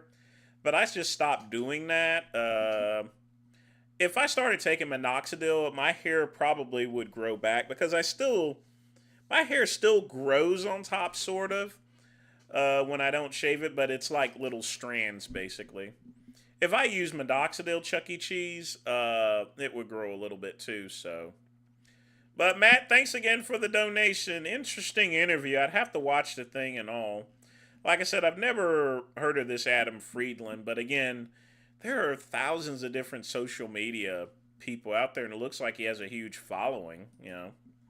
It's hard to keep up with everybody. I mean, seriously, it's really hard to. I mean, I wish I could, but, you know, it's impossible. Raw food, you disgusting. Don't make me have to tell Ryan to put you in timeout. Yeah, that's a good thing, not regressing there, so. But I am getting older. I mean, in April, I do turn 49, so. Cool. I don't really respect anybody, bro. There is not one man I can tell you right now where I'm like, that is the awesomest dude. Like, he's cool. That dude is, everyone I respect, I taught, bro.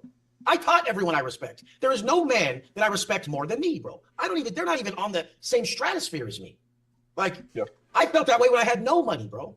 When I had no money, I still thought I was the greatest gift that ever blessed this earth, bro. Do you see what I'm saying? Yeah. You should never give a fuck about if Wes Watson had 1,000,000 jets, you should still he's still a fuck that guy. I don't think you should ever look up to me. Like I said in my post, do not be proud of me. Fuck me. You can learn from me, but who gives a fuck who I am? I'd rather be me. Yep. That's what I'm saying, bro. Like, fuck me, fuck the stuff. You need to focus on, even if they told me tomorrow, I could have Warren Buffett's money. I would still rather be me. I've never not wanted to be me. Even when I was in prison, I thought I was the coolest, bro. Because why? Even when I was in prison, I thought I was so cool, so tough, so amazing. Because when shit was impossible, I never broke. Want to know why I think I'm different? I really endured like a really difficult time in my life for a long duration of time, 10 years. And then I took it out of prison too. And the thing is I know a lot of people endured a lot of shit, but they didn't do it how I did it. They had breaks, they had lapses. They weren't like psychotically committed to being like bulletproof mindset and actions. So like all I am is a mindset and some follow through and some actions. And that's all I want you to be. I want to be my purpose. I'm not like my car or this or that. The funny thing is people think I'm like posting this guy for anything like that. I just thought it was crazy. This is what I was thinking when I posted P. Diddy. I'm like, bro, how crazy is Wes Watson's life? Nobody can find this guy. He supposedly fled the country. And I just walk into a place and he's right there, bro. And they were talking to me, bro. Like I pulled up in the Bugatti and they were like, I see you shining, big dog. Like, what the fuck? And I'm like, this is crazy. Nobody on earth can find this guy. And I just go in. And this is the thing, bro. I tried to go everywhere else other than this place. This is where I always go. And I was with my friend and we drove around town for an hour trying to go anywhere but this place. And I'm like, it's the only place we could go. There's no parking. And like, we just got to go to the place, bro. And I got to get on a call. So let's just go. But we have to go here. And we roll up and that shit happens. Bro, I cannot even avoid being viral as fuck. There is if anyone is like meant to make waves and change this world and have crazy shit happen and be the walking test, it is me, bro. But there is people who think that way about them too. And they probably are doing huge things in their life. Like the people who really believe, like, no, I'm supposed to be this, like Mother Teresa or something. They became that. She was just, I'm this is what I am. This is it. I'm this. Like I have the chills so bad right now. Like look at my arm, bro. I am supposed to be something so different than everyone. It never leaves my thought process. I never enjoy anything. Nothing. I don't enjoy anything ever. Everything I'm doing is like a calculated chess move that is like my purpose. But overall, when I sit down and I think of the purpose that I'm living, I'm in a state of enlightenment. Like I could float off the ground, bro. But I don't enjoy it. There's no feeling to it. It's just adhered to, and I've accepted my path. The problem is you really believe that a car or these things will change your life. A woman, there's nothing that's going to change your life that's material. It's only going to be the way you perceive events and how you adhere to them. So if you perceived climbing Mount Everest as like the craziest thing on the planet and you did it, that would be like a 10 out of 10 in your book that you're a god, bro. And No, you're not. Anyone that climbs Mount Everest is crazy. I mean, seriously. There's no reason to climb Mount Everest. I mean, you would definitely get some alpha credentials if you come out alive. But even people that come out alive, they end up getting frostbite and losing toes and stuff like that. It's not worth, you have something that's so dangerous that doesn't really accomplish anything other than the fact that you were up there. If the great one is going to get up there, I wouldn't even go up there by helicopter. All of the winds and stuff, the helicopter would just crash. I mean, it's just crazy. And when you continually did these things, it is just your perception of what event makes you a monster to you. And then when you become that to you, you're unstoppable. Because why? Because nobody controls you. And nobody controls me. I'll post some shit like that. I didn't even think that's how weird I am. I didn't even think they would say any gay shit. I didn't even cross my mind because I'm not gay at all. So I'm like, oh yeah, I saw P. Diddy at the place. How crazy is that? This guy's on the run, the most viral guy ever. And I just see him here. And people are like, child gay. I don't even think about that shit because it has zero correlation to my life. And I was like, oh, whatever. Most viral man on the planet right now. Every news agency hit me up. Every single one. There's stuff on Twitter that has 15 million views. There's 1 billion views since this time yesterday plus on this event. That, look at, people wouldn't post that because they would think about their brand. Is this going to ruin my brand? I'm like, there's no way. Even if this ruins me, there's a reason for it. There's no way. Yes, Dale's still on his religion, so. That if you post social media content for a living and you walk into a place where good or bad, the most viral person on the planet is there is no scenario where you don't post that. Even if it ruins you, you run it up and see where it's ruining you to. Because guess what? When I ruined my life before I went to prison, it was the best thing that ever happened to me. What if my life did get ruined from this? I lost all my money, all my clients, everything, and I was happier. And I was really one of those people that you were like, damn, that guy, he lost everything, and I can tell he's more at peace. What if that's what I'm supposed to learn? You guys are holding on to an ideal that you've created that it's like, this is what life is. I've experienced everything. It means nothing to me. I drive that car so crazy already that people are like, fucking shit. You understand that that's like $5.5 million. Like someone almost hit me earlier. I just fall between whatever, man. It's going so fast between everyone. It's crazy. But I don't even, bro, I really am so focused on that I can be the biggest person on the planet. I can be the most. Yeah, but the problem is that all of the money that you've spent and wasted and squandered, you could have spent $200,000 to $300,000 and get yourself a really nice house, have a nice car, and have a base set up just for yourself. Instead, you got this here, known person on the planet. And how crazy is that to think? Like if you got out of prison a while ago and you were getting 100 views and you lived at your grandma's house and you were working on just a phone and you had $200 that you could one day be the most known person on the planet. And a day like today would be like, well, maybe you can, bro. Because what if this turns into movie deals and all this shit? And they're like, bro, you're a great actor. Let's run this in. Here's a $500 million bonus. We're making your movie. I don't know what could come from it. Or, hey, we hate that guy and they shoot me out front of my house. Who gives a fuck? Whatever it is, I'm down for whatever comes my way. I'm not forcing an outcome. And that's what I'm just trying to tell you, bro. Back you at all times. I would have regretted not posting it. That's all I know. If I would have been like, no, it could upset Tom and Andy and Billy and Johnny. I don't answer to nobody. Post it. F you. You don't like my shit? Get the fuck out of here. If you could say faggot online as much as possible, I would say it 500 times. I wasn't able to watch that Raw Food because I have to work during the day. So I mean, I don't have time to watch RX, and I don't play it back there because just because I'm old doesn't mean I want to watch other old people. Times a minute. I don't give a. It doesn't even mean gay to me. But Nicola, it's you, bro. There's never going to be a car that does anything for you. A chick, you can jack off and feel just the same. Is that your vision of what a girl is right now? But that love you want, that you think is so awesome, you give that to you. Once you think people love you, it's really how much love you give them. We never really feel what people give us. Yeah. Because we're actually anticipating that they owe that to us because we're in love. So now when they give it, we're just at square one. But when you love someone, you feel it 24/7 and you feel love because you love people. Do you really want to know the answers to everything? I mean, I don't know if you guys do, because it is like The Matrix, the movie. You're fucked. If you make it as far as I did, and as much as I've done, you're fucked. Nothing's real. And then, there was someone tagged me in that thing from Will Smith where he's like, dude, nothing. There's nothing that would work. These people supposedly. So I don't even like how people do that. I don't like how people say you sold your soul or Diddy's a chomo. Because I go like this. I didn't see it. I mean, there's a lot of people who say shit, but I didn't see it. So I'm never going to go online and say, yeah, this guy's this. I would never do anything like that because I didn't see it. And a lot of people go online and say stuff about. Yeah, he likes Ryan. He likes the attention and stuff like that. I mean, he could have continued to make it work there, but he ruined it with that Fit Expo. I mean, he ruined his brand at that expo by acting like that.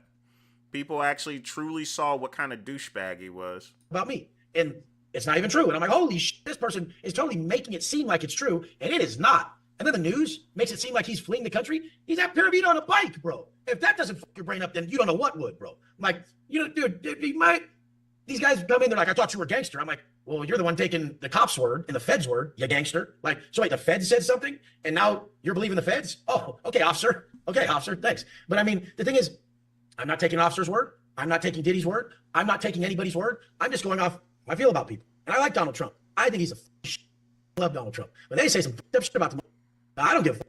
He seems like a man to me if he grabbed some chick's by her and said it. That's how I think. I don't think he's a weirdo for that. I think he's a man. That's just how I think. But the rest of society's like, what a bigot. He said he grabbed her pussy. I'm like, come on, what world do you live in? Yeah, he grabbed her pussy, bro. What the fuck you? That's my president. He grabbed.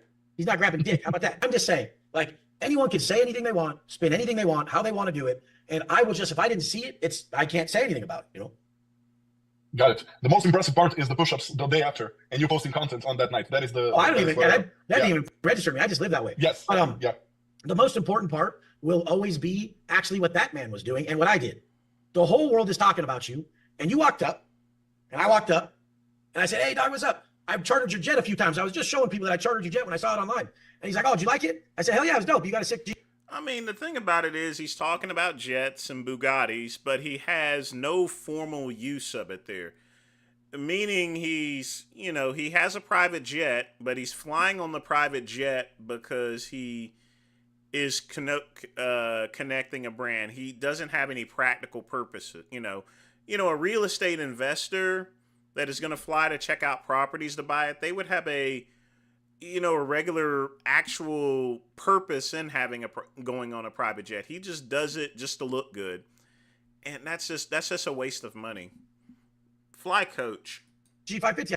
Even Aaron Singerman, he flies first class there. If he takes a private jet, it's going to have a purpose behind it. It's going to be a write-off there. It's going to be purposeful and meaningful. And that's the same with most businessmen that actually make real money. See, I usually look at this is it, right? He's like, yeah, that's it. You liked it? I was dope. Yeah, I was sick. And I'm like, can I get a bit? And the guy not only that, Aaron can afford a private jet, so had better energy than most normal people. Like he was just happy and smiling and normal. If the whole world's shitting on most of you guys, you wouldn't even be able to breathe, bro. Like, and the whole world's talking about me in a bad way or a good way or this way. I'm not phased at all. I'd be more phased if Angie was mad at me. If my wife was mad at me right now, you guys would be like, whoa, he's fucked up right now. But this means nothing to me. So who do I place his emphasis on? Who cares about? I'd be more mad if one of you guys was mad at me. Like, Wes, I got your coaching program and you're a real piece of shit.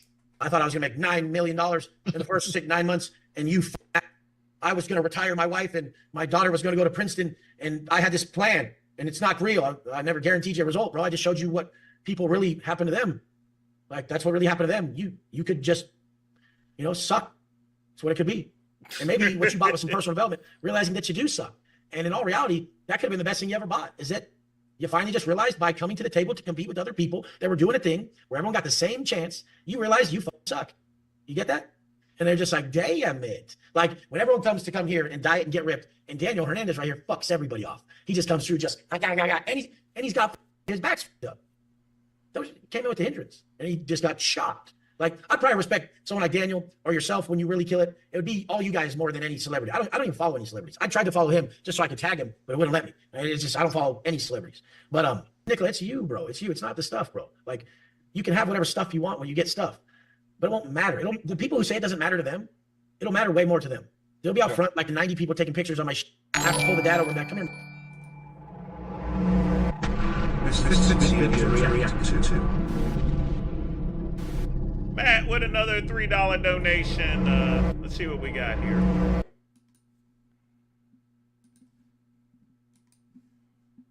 He got the procedure. He doesn't need rubber. See, and they get junior when they're on the weight spread. Where do I get the rubber at? You can make let's make them a science experiment, the young men. Let's get them on the program now. Start injecting and force feeding and Force squatting. Hear what he's saying? Yeah, perfect. Imagine. Boomer. When Lenny talks about force feeding, I get creeped out like he's talking about semen. That's the water filtration system. Because this is on well. Yeah. I mean, Brad has a pretty nice house there. I mean, it's a result of his work itself there. So he works hard. So you got to respect Brad for, having what he's got because he's worked for it. So you got to do that. Look at this That's fine. I got nothing else to do tonight there, Ryan. Freddy Krueger man. So, Brad, you're still going to drink that water? Or are you going to No, it's still buy filtered. bottle? It's That's mainly for showers, though, right? No, you can drink it. I have an osmosis thing under the Reverse sink, osmosis? right? Whoa, That Brad. goes into the fridge, and then the fridge is filtered too. And all these people had their misconceptions about Brad, this and that. About what? He's got an estate.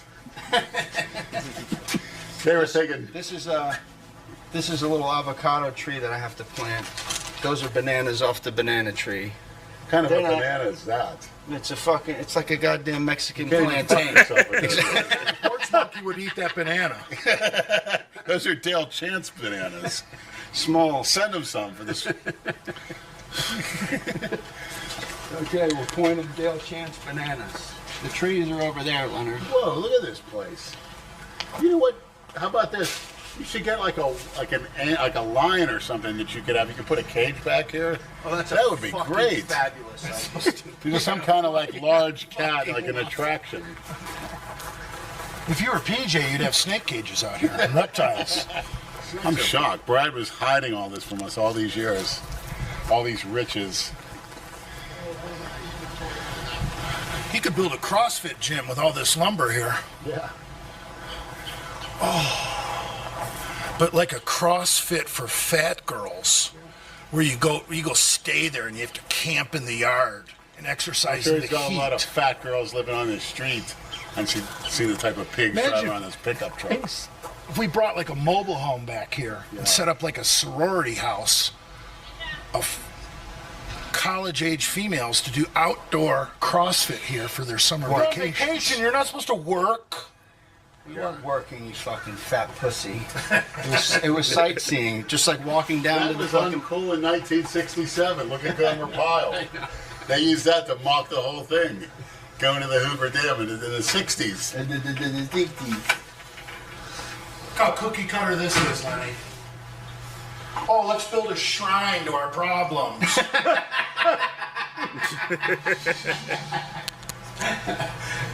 That's your fucking problem. No, we're holding. Alcohol is your problem. We're holding my You problem. don't see me doing drunk lives talking shit about everybody. That's your fucking problem.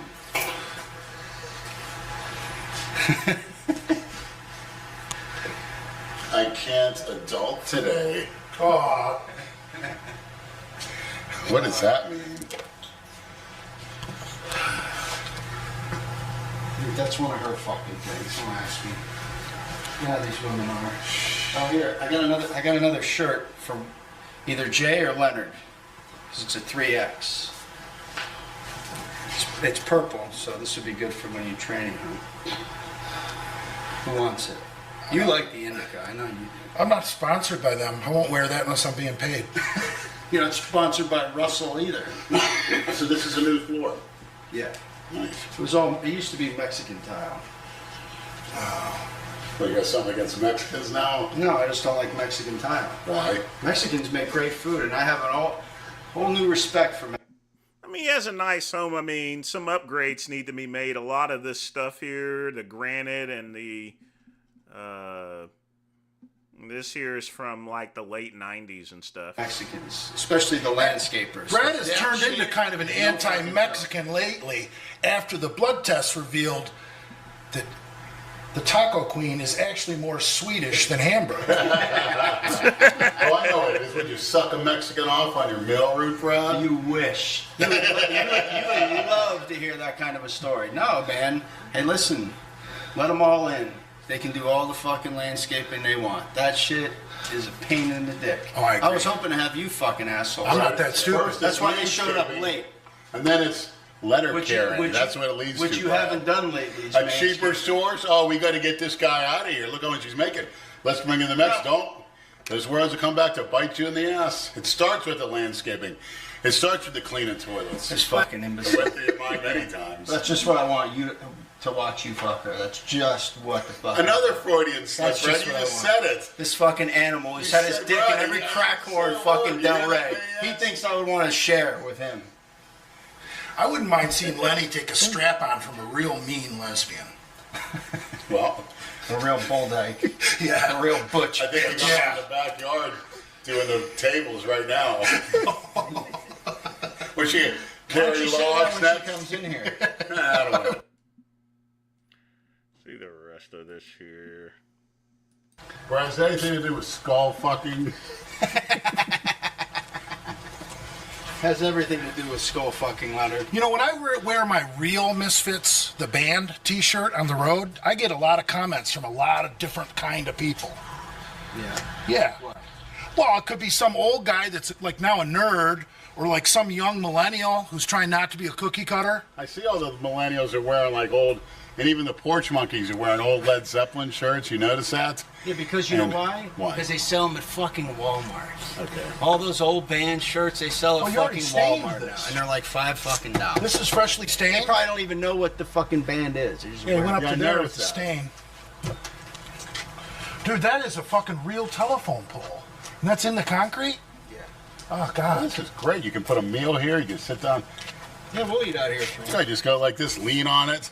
Don't you lean on Me it. and Jay lean on it, it'll break. No, it's solid, dude. There you go. Yeah.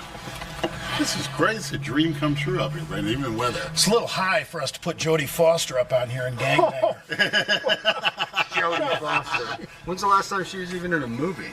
We got a Jodie You know the movie Foster he's talking lookalike about? where I work. The I wonder if there's an updated version of the Where she's gang raped on a pinball machine. Every man's fantasy to be part of something truly exceptional like that. Yet the guys were at fault. She goes in there, starts dancing in She's front of dream is to them. go last, for sure. Cream pie cleanup. That's right. Just like that hooker at Lou's after Calora. He Never fucking did anything with her. ate her butt after he fucked her. He might have done that. I don't think so. She's got a big, nice butt. Calora was with the two old birds. No, she was with that girl that you asked you ate after. Calora went through those women like a hot knife through butter. What's he coming like? That's what happens. He had to be told to show restraint and calm down. Yeah, but what and save some for the rest. Didn't he not fuck for like 6 years or some shit? Wasn't he on a streak of celibacy? So he claims. So he born again shit for 6 years. Why do you think he was fucking like a rabbit? All right, let's get to the cooking. Just being how everybody left. I guess they went on a beer run. So. I'm gonna skip over to this there to the main portions, the cooking and everything.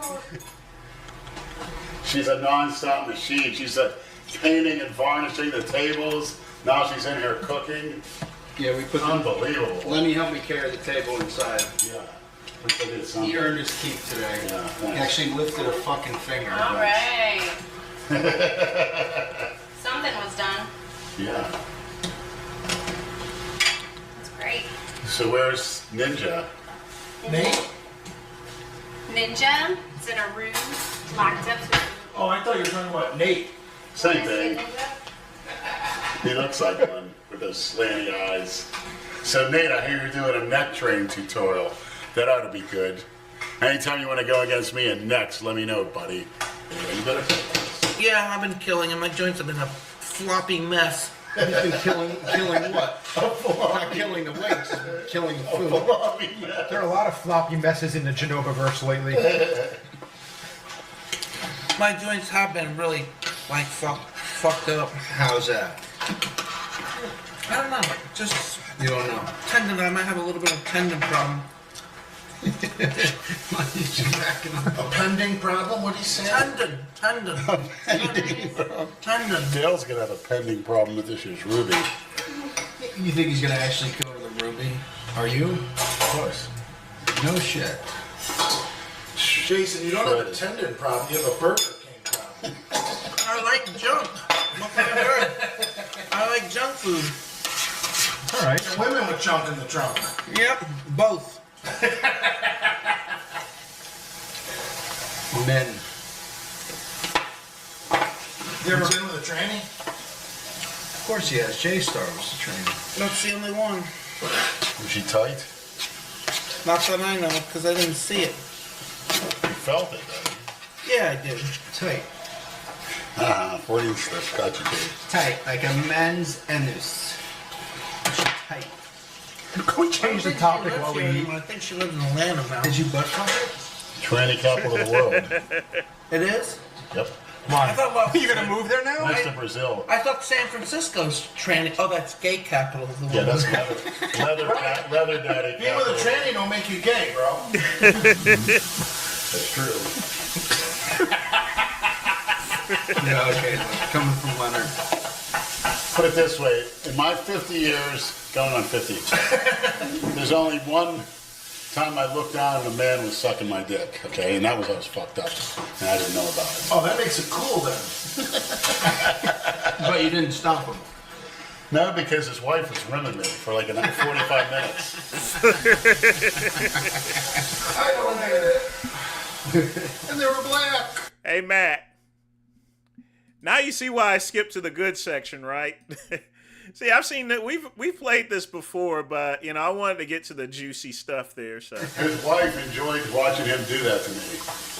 That is so fucking disturbing. And she says, my husband's name, you call him Congo.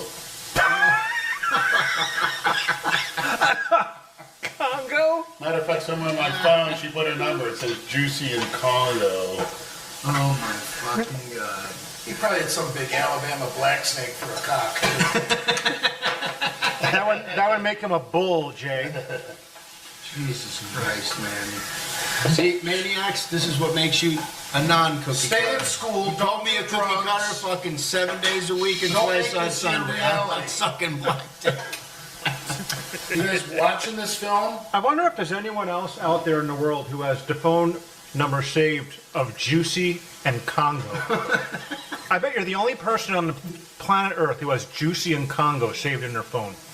But if you're not, you're a cookie cutter. Yeah. I know I'm the only person in the world that had Juicy licking my ass while Congo was sucking my dick. Yeah. Stop. For an hour. They wouldn't stop. I'm You trying don't to... want anyone licking my ass for an hour? The guy's You can do a drive-by, but if you park there, I'm kicking you out.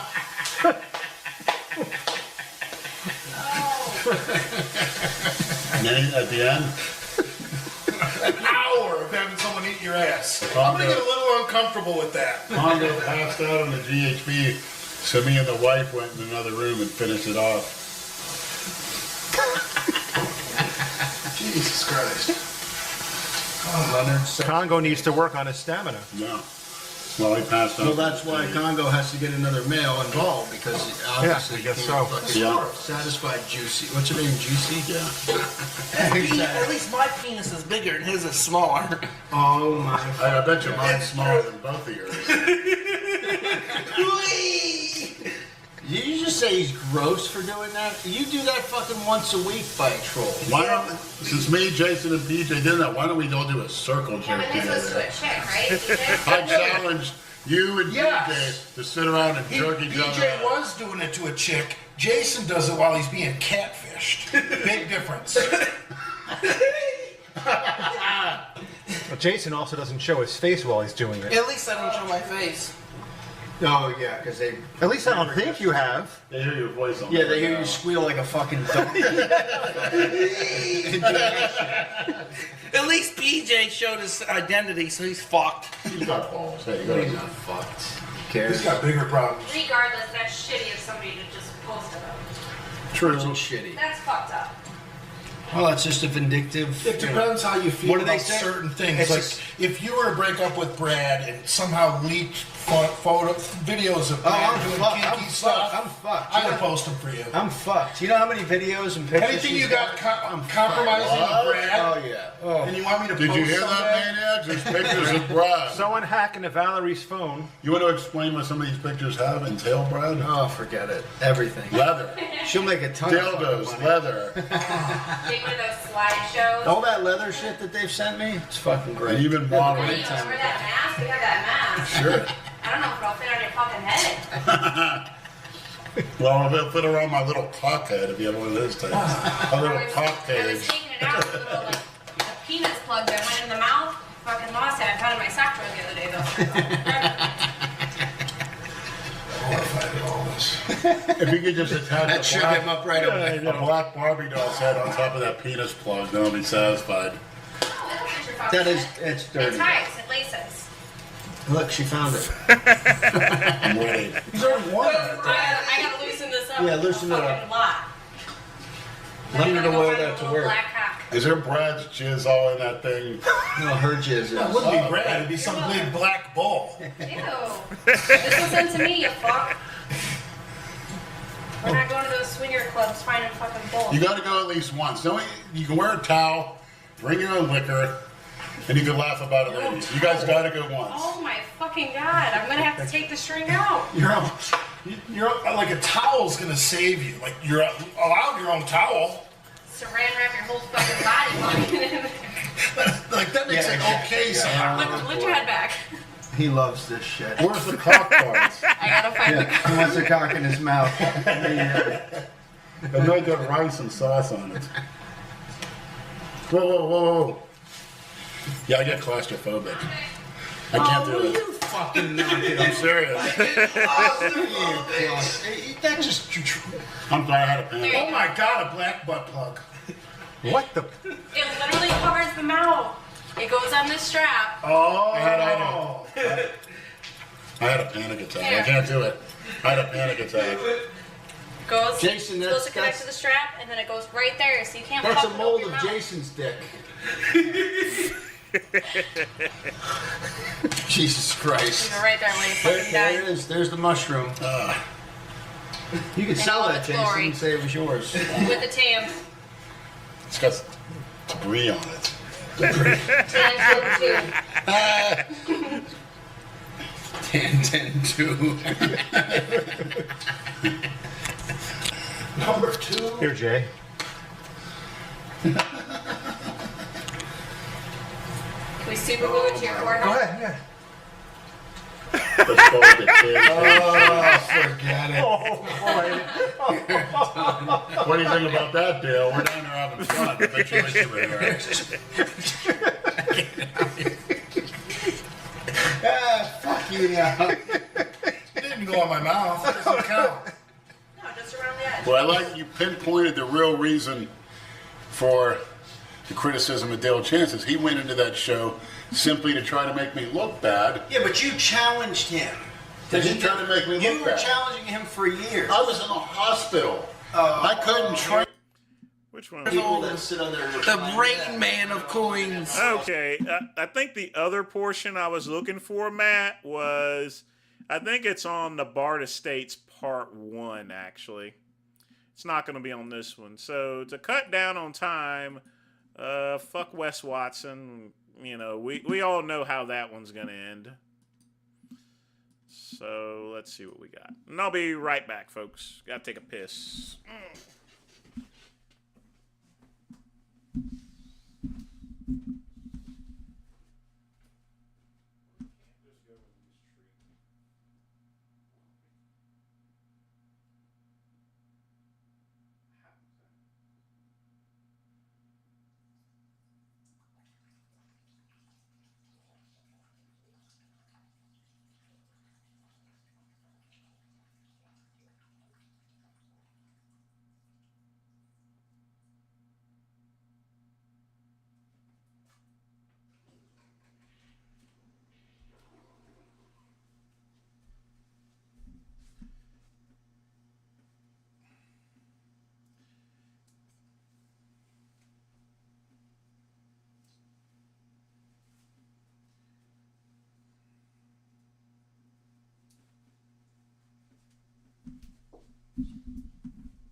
Damn it.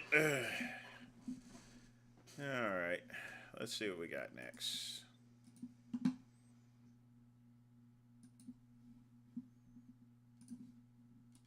Think about this. How old are you now? I'm 26. And when were you born? In 1996. 1987, I was already winning in the magazines. So that's how long I've been around. So this means for you, in true health and fitness, is it about right now or what you're going to be like in the next 10, 20, 30 years? Of course, like the 20, 30 years. It's about the life, right? The quality of life, not the expansion of life. Not 100 years old, but the quality that you're here. Yeah, of course. That's what it should be about. Slow it down. Take your time. Everybody wants it now. They want to be the guy now. They want to be whatever that is. I want the money, the fame. Now, slow down. If you build it slowly, it will stay. You make it quick, you can't hold on to it. That's a really nice thing. It's one of those things that every old guy like myself will say, but it is the truth. Thanks, man. Thank you so much. Appreciate it so much.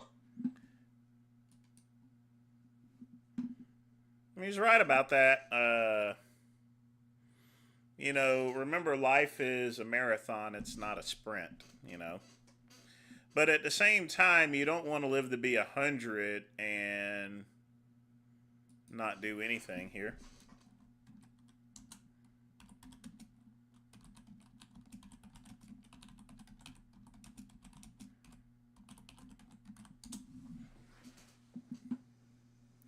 I mean, you don't want to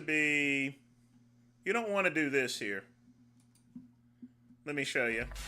Here's something you can't even really imagine. A woman celebrated her 93rd birthday in the back of a cop car. Uh-oh. And a Houston school under fire for the misogynistic quote posted above lockers. Digital journalist Nia Wesley has the latest on what's trending across social media this morning. And Nia, apparently they have a new quote now over those lockers. Yes, they do. So you guys probably saw this. EST tweeted that out yesterday afternoon, and they got books this year, so that's really exciting. It's unfortunate that the quote was the case at all. Also trending. Now I'm going to show you this here. This is what happens, folks, when you don't do everything you want in life. You end up like her. Now this really, really tickled me. A 93-year-old woman in Augusta, Maine, she celebrated her birthday in the back of a cop car. So apparently her daughter says that she's a huge fan of the show Cops, and she watches it every day. And her daughter arranged for the local police department to come to our house, gently arrest her grandma, let her hang out in the back of the car. They let her play with the sirens and stuff. She kind of got to be a kid for a day. But, a couple days later, her daughter said that her mom told her, you made my life by doing that. So she really, really enjoyed it. And, she thinks that cops have the worst job ever, so she's just kind of always been obsessed. But those pictures just had me cracking up. All right, that's enough of that. Folks, don't be that there. Don't go 93 years without actually doing something. She wanted to get arrested because she's never done anything exciting. She played it safe, in other words. And while you want to preserve your life, you don't want to do something super reckless, you still want to get the value of life out, basically. Does she now have more alpha cred than Cuban? Quick punt with a $2 donation. Yes, because Cuban hasn't done anything. I don't know if he's ever been arrested or not. I mean, if he's been arrested for being a sucker, or so forth. But again, thanks for the donation there, Quick Pump.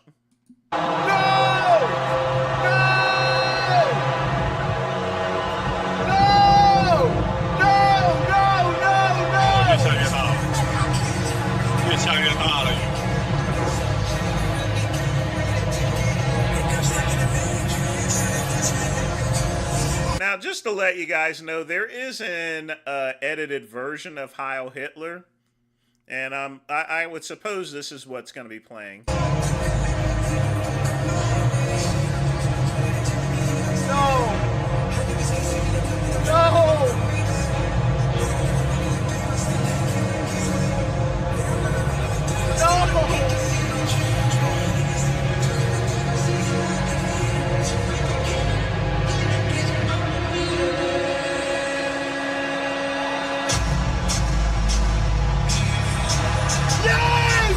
Yes! Yes!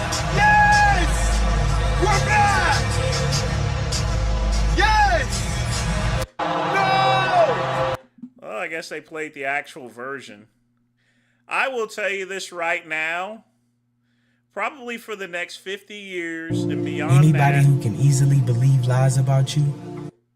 I guarantee for the next 50 to 100 years, that is going to be the official anthem of the white nationalist movement. All created by a black person. Is that not crazy? There we go. Getting professional. I can hit the record button from my phone. I don't have to reach around the cart to actually get this thing started. But this puts me at exactly 19 days away from showtime. So not insignificant. You know, this is not like 3 months out. Okay, I can still kind of scrap around. I can still sort of eat whatever. Like, you know, I got 3 months right now. This is basically 2 weeks. You know, I have one advantage over everyone else competing at the Columbus Arnold, and that's that I live super close. So I don't have to. I'm not gonna have like a week of staying in the hotel and having to get groceries and everything. So I'm gonna try to make use of that, of course. But so far, or not so far, but these last few weeks, my diet.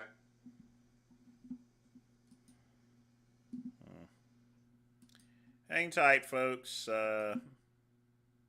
Has gotten very, very simple and clean. And that's just kind of the nature of bodybuilding, like show-based dieting anyway, because I'm not going to be sitting here slamming, you know, fucking ramen noodles or ground beef and like mac and cheese. Like, it's just not in the cards, because all I'm really doing is, well, just eating enough to maintain my muscle and then hopefully burn off a good chunk of body fat, you know, from the outside. So what that means is I'm kind of cutting it down to the more bare bones, like just proteins, carbs, and really fats are minimal. Like, oh man, you got me walking through the ramen. Oh, quick pump, to answer your question, as far as recertifying your sexuality, you are, it's like Andrew Dice Clay. If you suck dick, you a fag. You know? Honestly, I would not mind a 6-pack of these, but that's for the future, you know. So how about we start with What's up, yeah, Steve? let's just start with the protein first. Partially because they moved everything around in this grocery store, so I don't know where the hell it is. But let's get some freaking, well, what do you think's first? Beef or chicken? All right, yeah, beef will be stop number one. So I say this every time I go to the grocery store and I get any kind of cuts of like steak. You don't have to be a rocket, or I guess not a rocket science. You don't have to be a kinesiologist, dieting, you know, master's degree kind of dude to be able to understand that. Actually, yeah. The one thing I respect about Sam Sulik is he does all his prep work and he does all his training. No silly drug coaches or anything. Yeah, this is a pretty good example that this cut of steak is much leaner than this one, right? I mean, look at all this marbling, look at all that kind of intramuscular fats. I can tell you this is going to be tastier. I don't think anybody's going to disagree with you there. But in terms of as a protein source, I want to really take that literally right now, more so than ever. So I'm not aiming for anything too soft and kind of fatty like that. I mean, sure, when you cook steak, some of that fat is going to get rendered off, but not much, you know. I mean, sure, it does seem like a lot, but there's still a lot of fats in the steak residually. Like if I had That's that, Sam. let's say that's about a pound-ish. That softer one, even cooked, probably still has 30 or 40 grams of fats. I mean, that's almost as much fat as I'm trying to eat in an entire day.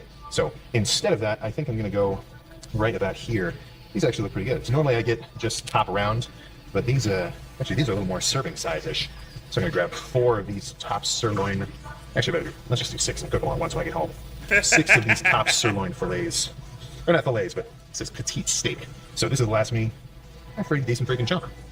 I'm doing about 250 grams of protein per day. Sometimes a little more, but 250 is pretty much the number. So that's just about 2.5 pounds of meat. I'm not going to eat all steak, so that'll last me a little while for sure. But ground beef is not off the menu. But same thing, you got to be diligent. You can't just say, I want some ground beef. You're going to want to go as lean as feasible. So it's not as you can't tell as much, but even just that visual cue is still apparent. 92% lean, 96% lean right here versus 15 or 85%. So it's, I mean, they're very comparable. To someone who doesn't really think about that, you'd say that the biggest difference between these two pieces of beef are just the fact that the container is different, right? But we got to think a little bit deeper and make sure you track that shit. In a dieting context, especially. I could think that I'm eating exactly as I should. There's only 2 of these, so I'll just stick with 2. But I could think and track all my protein, all my carbs. Now, one thing I would do generally is when it comes to beef, I wouldn't really care much. I would probably still get the cheapest ground beef. The only difference is right after I cook it, one thing that Dante, or Dog Crap, that's his nickname. Yes, his nickname is Dog Crap. he would go and take his beef and he would rinse it. You know, rinse your beef. And when you rinse your beef while it's hot, it takes out all the fat anyway. And you're left with 100%, practically almost 100% pure beef with very little to no fat. Every little bit of sauce that I use on everything.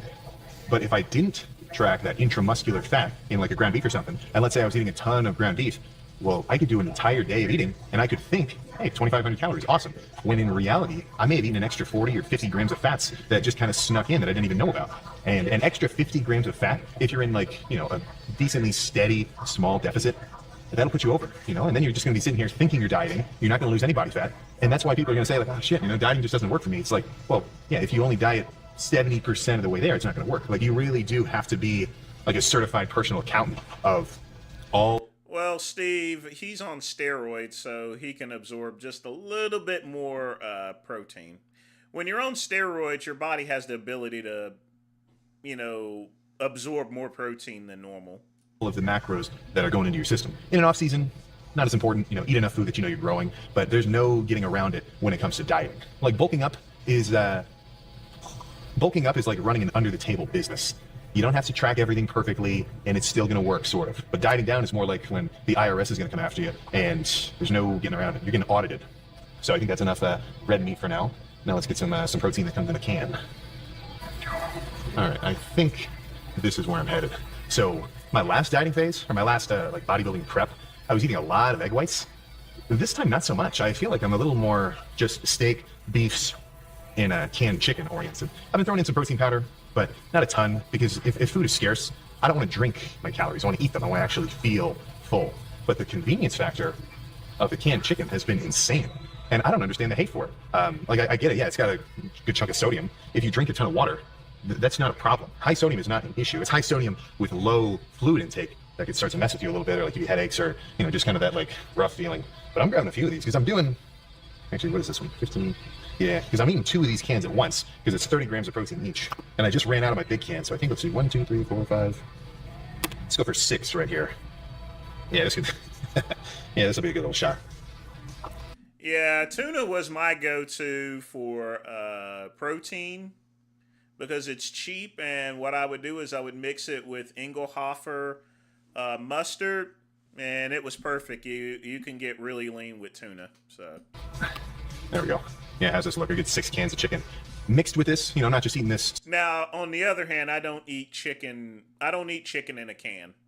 I'll eat tuna in a can, but you know, honestly, you can just get chicken breast and it would be a lot better. Straight out of the can on its own. I'm not that crazy, but I am going to mix that with just any sauce of your choosing, you know, something low calorie. You've got a pretty diverse selection. You know, you can just do a plain hot sauce, like a Tabasco or a Red Hot, salad, calories negligible, mustard, calories negligible, sugar-free barbecue sauce. It depends on the sauce, you know, or like low sugar ketchup. Those are a pretty good option too. But even then, just because something says no sugar does not mean no calories. A lot of the times, these no sugar barbecue sauce, it's still 4 grams of carbs per serving. And unless you have... If you're going to be dieting for a show, folks, use mustard.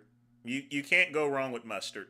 The kitchen food scale that you use a lot, you can really overdo it. I mean, if I put a liberal amount of barbecue sauce on something, it could be 100 grams, and that's 3 servings. So, you know, sure, 10 calories of barbecue sauce, 10 grams of carbs of barbecue sauce in one meal, 40 calories. Like, you know, sure, that's not that much. That might be a fluctuation in just how food gets tracked anyway. But if you have a 40 calorie deviation every meal, well, then it might just, you know, kind of just throw you off, you know? Because what? Let's say I'm doing 5 meals per day. 40 calorie deviance over times 5, 200 calories. I mean, if you're in a steady, small deficit, just like I was talking about the fats in the ground beef earlier, that can throw you off too, you know? So it's like, I know it seems like you gotta have OCD and just be completely like super specific about everything. But if you want it to work, at least, you know, whatever your diet is for those, whatever goals you might have, be it getting bigger or getting leaner, your net intake, it has to be at least close to that ballpark range that you want it to be consistently. If I have 3 days of 2,000 calories, whoa, awesome, I'm in a deficit. But if on that 4th day, I have 6,000 calories of Ben & Jerry's and, you know, freaking Krispy Kreme donuts, well, that's going to undo those other days because they're going to average out positive. So you gotta have a bit of a stronger kind of self-policing mindset when it comes to like, okay, I'm going to do this, and here's how I'm going to do it. But that's enough protein for me for now. Let's go find some rice cakes. All right, I haven't done this for a while, but I need a little bit of an older meal inspiration. Grabbed a big container of pickled chips. So one more kind of, I wouldn't call this a hack per se, but it is at least one of my preferred methods of ground beef consumption is going to be going for essentially a deconstructed burger. So that's where, you know, half pound of ground beef, low carb ketchup, mustard, low fat mayonnaise, relish, or just like chopped pickle chips, mix the whole thing together, and then you eat that with like a rice cake or something. I mean, it's just freaking perfect, you know? So it's not like it's completely necessary. A lot of these guys, especially hardcore bodybuilders, they're always just, okay, chicken, rice, broccoli, keep it simple, you know? But at least for me, I haven't noticed any issues essentially trying to make most of my meals what you could kind of describe as just meal substitutes, you know? Like, take a regular calorie version of something, replace the bun with either a rice cake or just nothing, you know, just, I mean, look at all the diet soda, right? Just grab a zero sugar version. If all you changed in your day was just grabbing the low carb, diet friendly option, I mean, that would be a pretty big hit to your overall calorie intake. I mean, sure, it might make you hungrier because now you're eating less calories, so you might want to make up. There's no telling. I mean, there's always a heart expansion, obviously, but there's no telling. In order to measure how large a heart is, he has to die, in other words. So Up for that new. I mean, a X-ray can indicate it being larger than a normal heart, but not by much here. But his heart, much like anyone using steroids, always expands. That can be, you know, but that doesn't mean that the longevity of life is going to change there, you know, and stuff. I mean, there's plenty of people with them large hearts, and they live to be almost 90 to 100. So. New deficit, but I mean, look at Arnold Schwarzenegger. I mean, he's close to 80, if not that. I think he might be close to 80, and he's still kicking. For the most part, I'm going to feel just as full in the moment from eating like a low carb, or like a low carb whatever, I can't think of a version of something, versus the real one. Sure, over time, sticking to a real diet, you're going to start to feel it, but making that alteration, not that freaking tricky. All right, I really have no idea where the rice cakes are. But in my search, it's kind of led me over here to this jerky aisle, which sometimes, I mean, if I'm getting gas, sometimes I'll walk into Sheetz and grab like whatever low-ish sugar jerky they have. Actually, this might be decent. What is this? So yeah, instantly grabbing something off the shelf. Right here, this is the bread and butter of understanding what's actually going on, just the nutrition facts. So 10 servings, 11 grams of protein, but 6 grams of carbs per serving. That means this whole bag has 60 grams of carbs. Just like, you know, added sugar to kind of sweeten it up, which is it's a little tricky. It's a little bit on the nose here, but that's not completely off base. So actually, I think I mean, regular people, Steve, die in their 40s and 30s of heart attacks, and they've never even touched any steroids. I mean, so that it's a given there. Probably gonna eat this in the freaking car on the way home. Yeah, so this guy in here. But yeah, really all I need now is some rice cakes, and I'll be good because I've got low sugar barbecue sauce and mustard and, you know, low fat mayonnaise at the house. So really, this is more of a protein based run. But yeah, let me see if I can find those freaking rice cakes and we can actually get checked out and get back home. Only 10 feet to my left, which unfortunately they've been hidden. Everything else around here is just fucking chips and all the sweets behind me. I mean, look at all this. Like, I'm gonna be eating this, just not right now. So I'll try not to think about it. So when it comes to the rice cakes, Quaker is definitely where I belong. It just kind of tastes the best. I've got some apple flavored ones at home already and some caramel ones, but what I'm running light on is just these plain, lightly salted rice cakes. So these do very well in terms of my overall just like meal sizing, because each rice cake sleeve has 2 individual little packets of 7, and each rice cake itself has 7 grams of carbs. So that means each bag is just about 100 grams of carbs worth of rice cakes. So if I have half one of those little individual sleeves, well, that's 50 grams of carbs. That's about what I want per meal right now. So I get to grab basically just one sleeve with whatever protein I end up eating, be it a steak, ground beef, some canned chicken with something. It just kind of sizes itself up pretty well. And since I'm only eating 250-ish grams of carbs per day, I can't really go over that 50, at least on like a basic average per meal basis. So those actually work out freaking perfectly. But with everything, there is always the higher calorie version. So these have 7 grams of carbs each. And then this white cheddar flavored version has 9 grams of carbs, 2 grams of fats each. But these are too good for me not to throw in every so often. Sometimes I can get 2 sleeves of those as well. And that's all I need. So not the biggest haul, partially just because I'm not really eating that much food right now anyway. So my trips to the grocery store are getting a little bit more scarce just because I'm freaking physically eating so much less food. And what I've kind of noticed, you know, I mean, I'm obviously walking past like the freaking wall of candy right now, is at least because I know it's only a few weeks. You could definitely tell he's changed his dieting. Remember prior to his show when he was competing as an amateur, he was getting candy and all sorts of things. Now that he knows he's a pro, he's really more serious about what he's putting in his body. You're no longer seeing that chocolate milk and stuff. Weeks out from the show, or 2 weeks out. I'm not like all right, I'm feeling my mouth water just a little bit, but not enough that I'm like actually thinking about grabbing anything, because it's just kind of crunch time, you know? Like I've made this analogy before, at least for me right now, since the purpose of this diet is to take it to like a show ready level and then actually go compete. It's like you've got a final exam in a week or in like a few days. You almost have to really cram and lock in just because you know it's like, all right, shit, now I gotta get freaking serious. But yeah, that's basically all I'm eating so far, and this isn't really gonna change. Even going forward 2 weeks, the jerky's probably not gonna be here. I'm probably gonna replace the canned chicken with just ground turkey.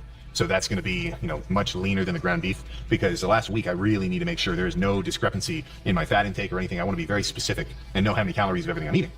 And there's a little bit, I mean, there's like 3 grams of fats per can of those chicken. And if I can have a, you know, ground turkey substitute, which basically fills the same role, but almost completely lean, that's what I'm going to lean for. But yeah, the theme of this last month of dieting, rice cakes, ground beef, steak, canned turkey, or no, canned chicken, and then a bunch of just sugar-free drinks. Be it, be eating like a sugar-free soda, like a sugar-free electrolyte mix. Really, as long as I'm just chugging fluids, that's all I want. But yeah, I'm feeling very good about this diet. If you kept up with any of these videos of this whole prep series, I think I'm bringing a pretty freaky look. So this is going to kind of help me keep fueling up for that going forward. And then we'll just freaking see what happens. So I'm out of here. That's a pretty good video there. I know it's 8 o'clock there, but we gonna keep going there. So next video, let's see what we got here.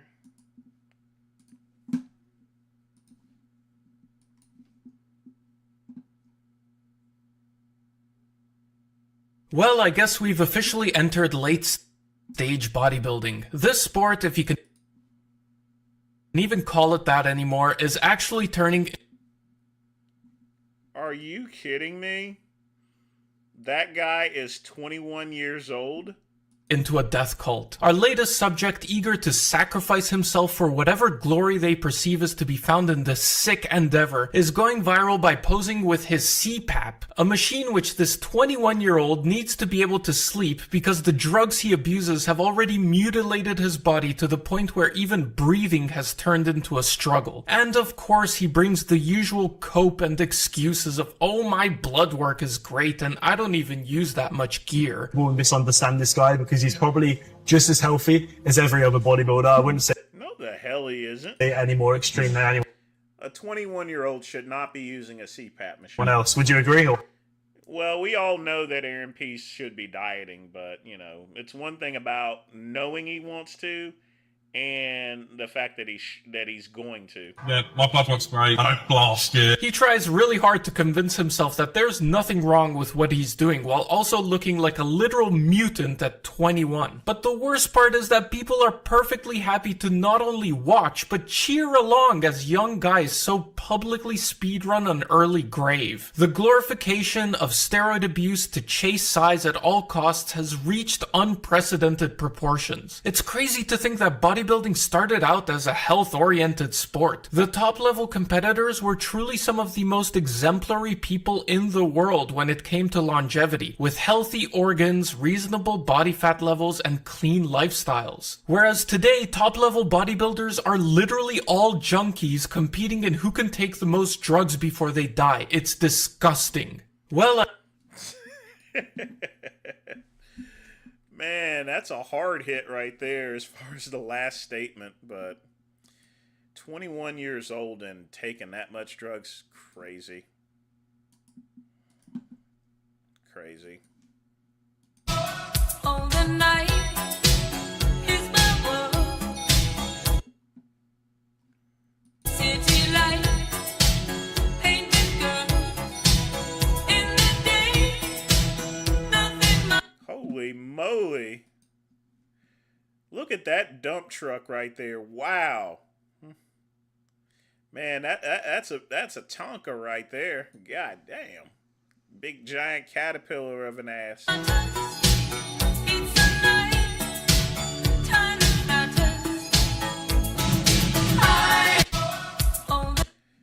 Normally I would give them an 8, but with that ass, probably a 9. Jeez. Woo! Roadhouse. Roadhouse, baby. Roadhouse. All right. It's 8:04. 5 minutes to get questions in. I'm gonna put 5 minutes. We're gonna close the channel out at 8:10. Then I'm gonna go grab me a bite to eat. Probably finish the rest of my chili I didn't eat yesterday.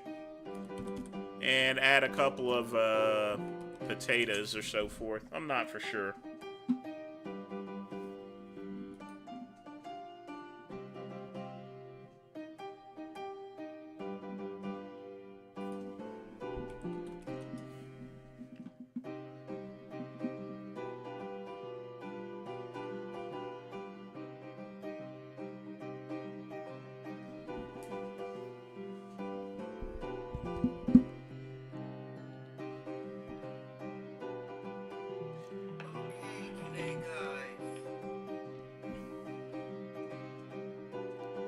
I think Aaron is, I think eventually he's going to get himself straightened up, or at least I hope so. Can you tell Raw Food that I've already told him I won't show Doodle, but he asked just to. Ryan wants me to show a moment of silence for Jesse Jackson, and here's the thing, folks.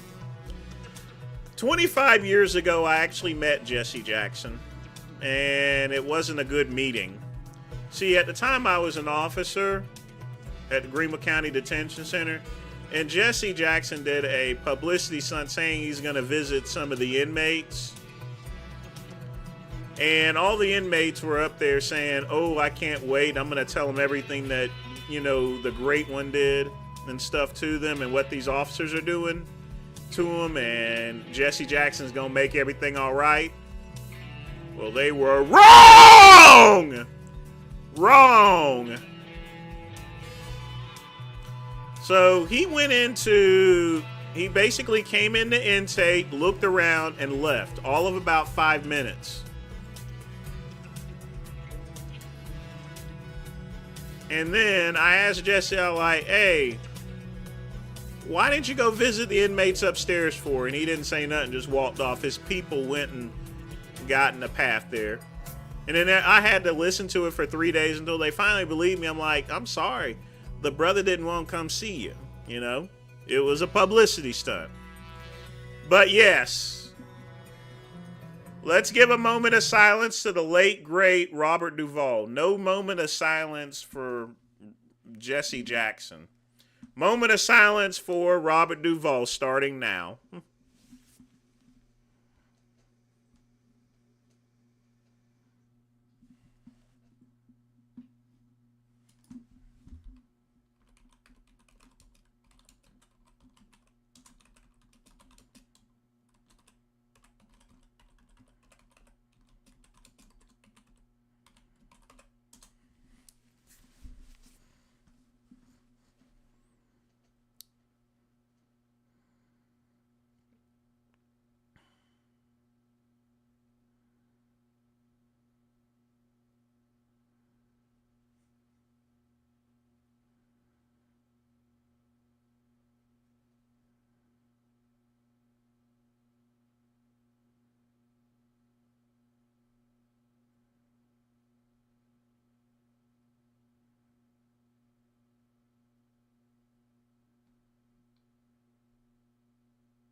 All right.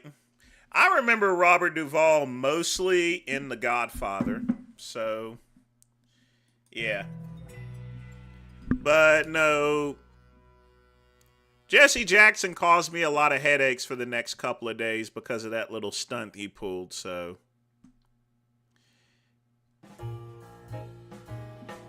So none for him.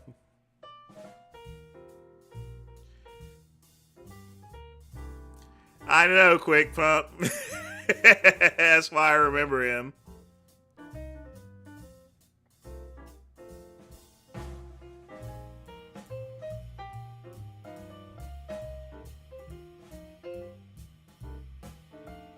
I mean, the truth of the matter is a lot of black folks have never met Jesse Jackson. They look at him like he's freaking Jesus.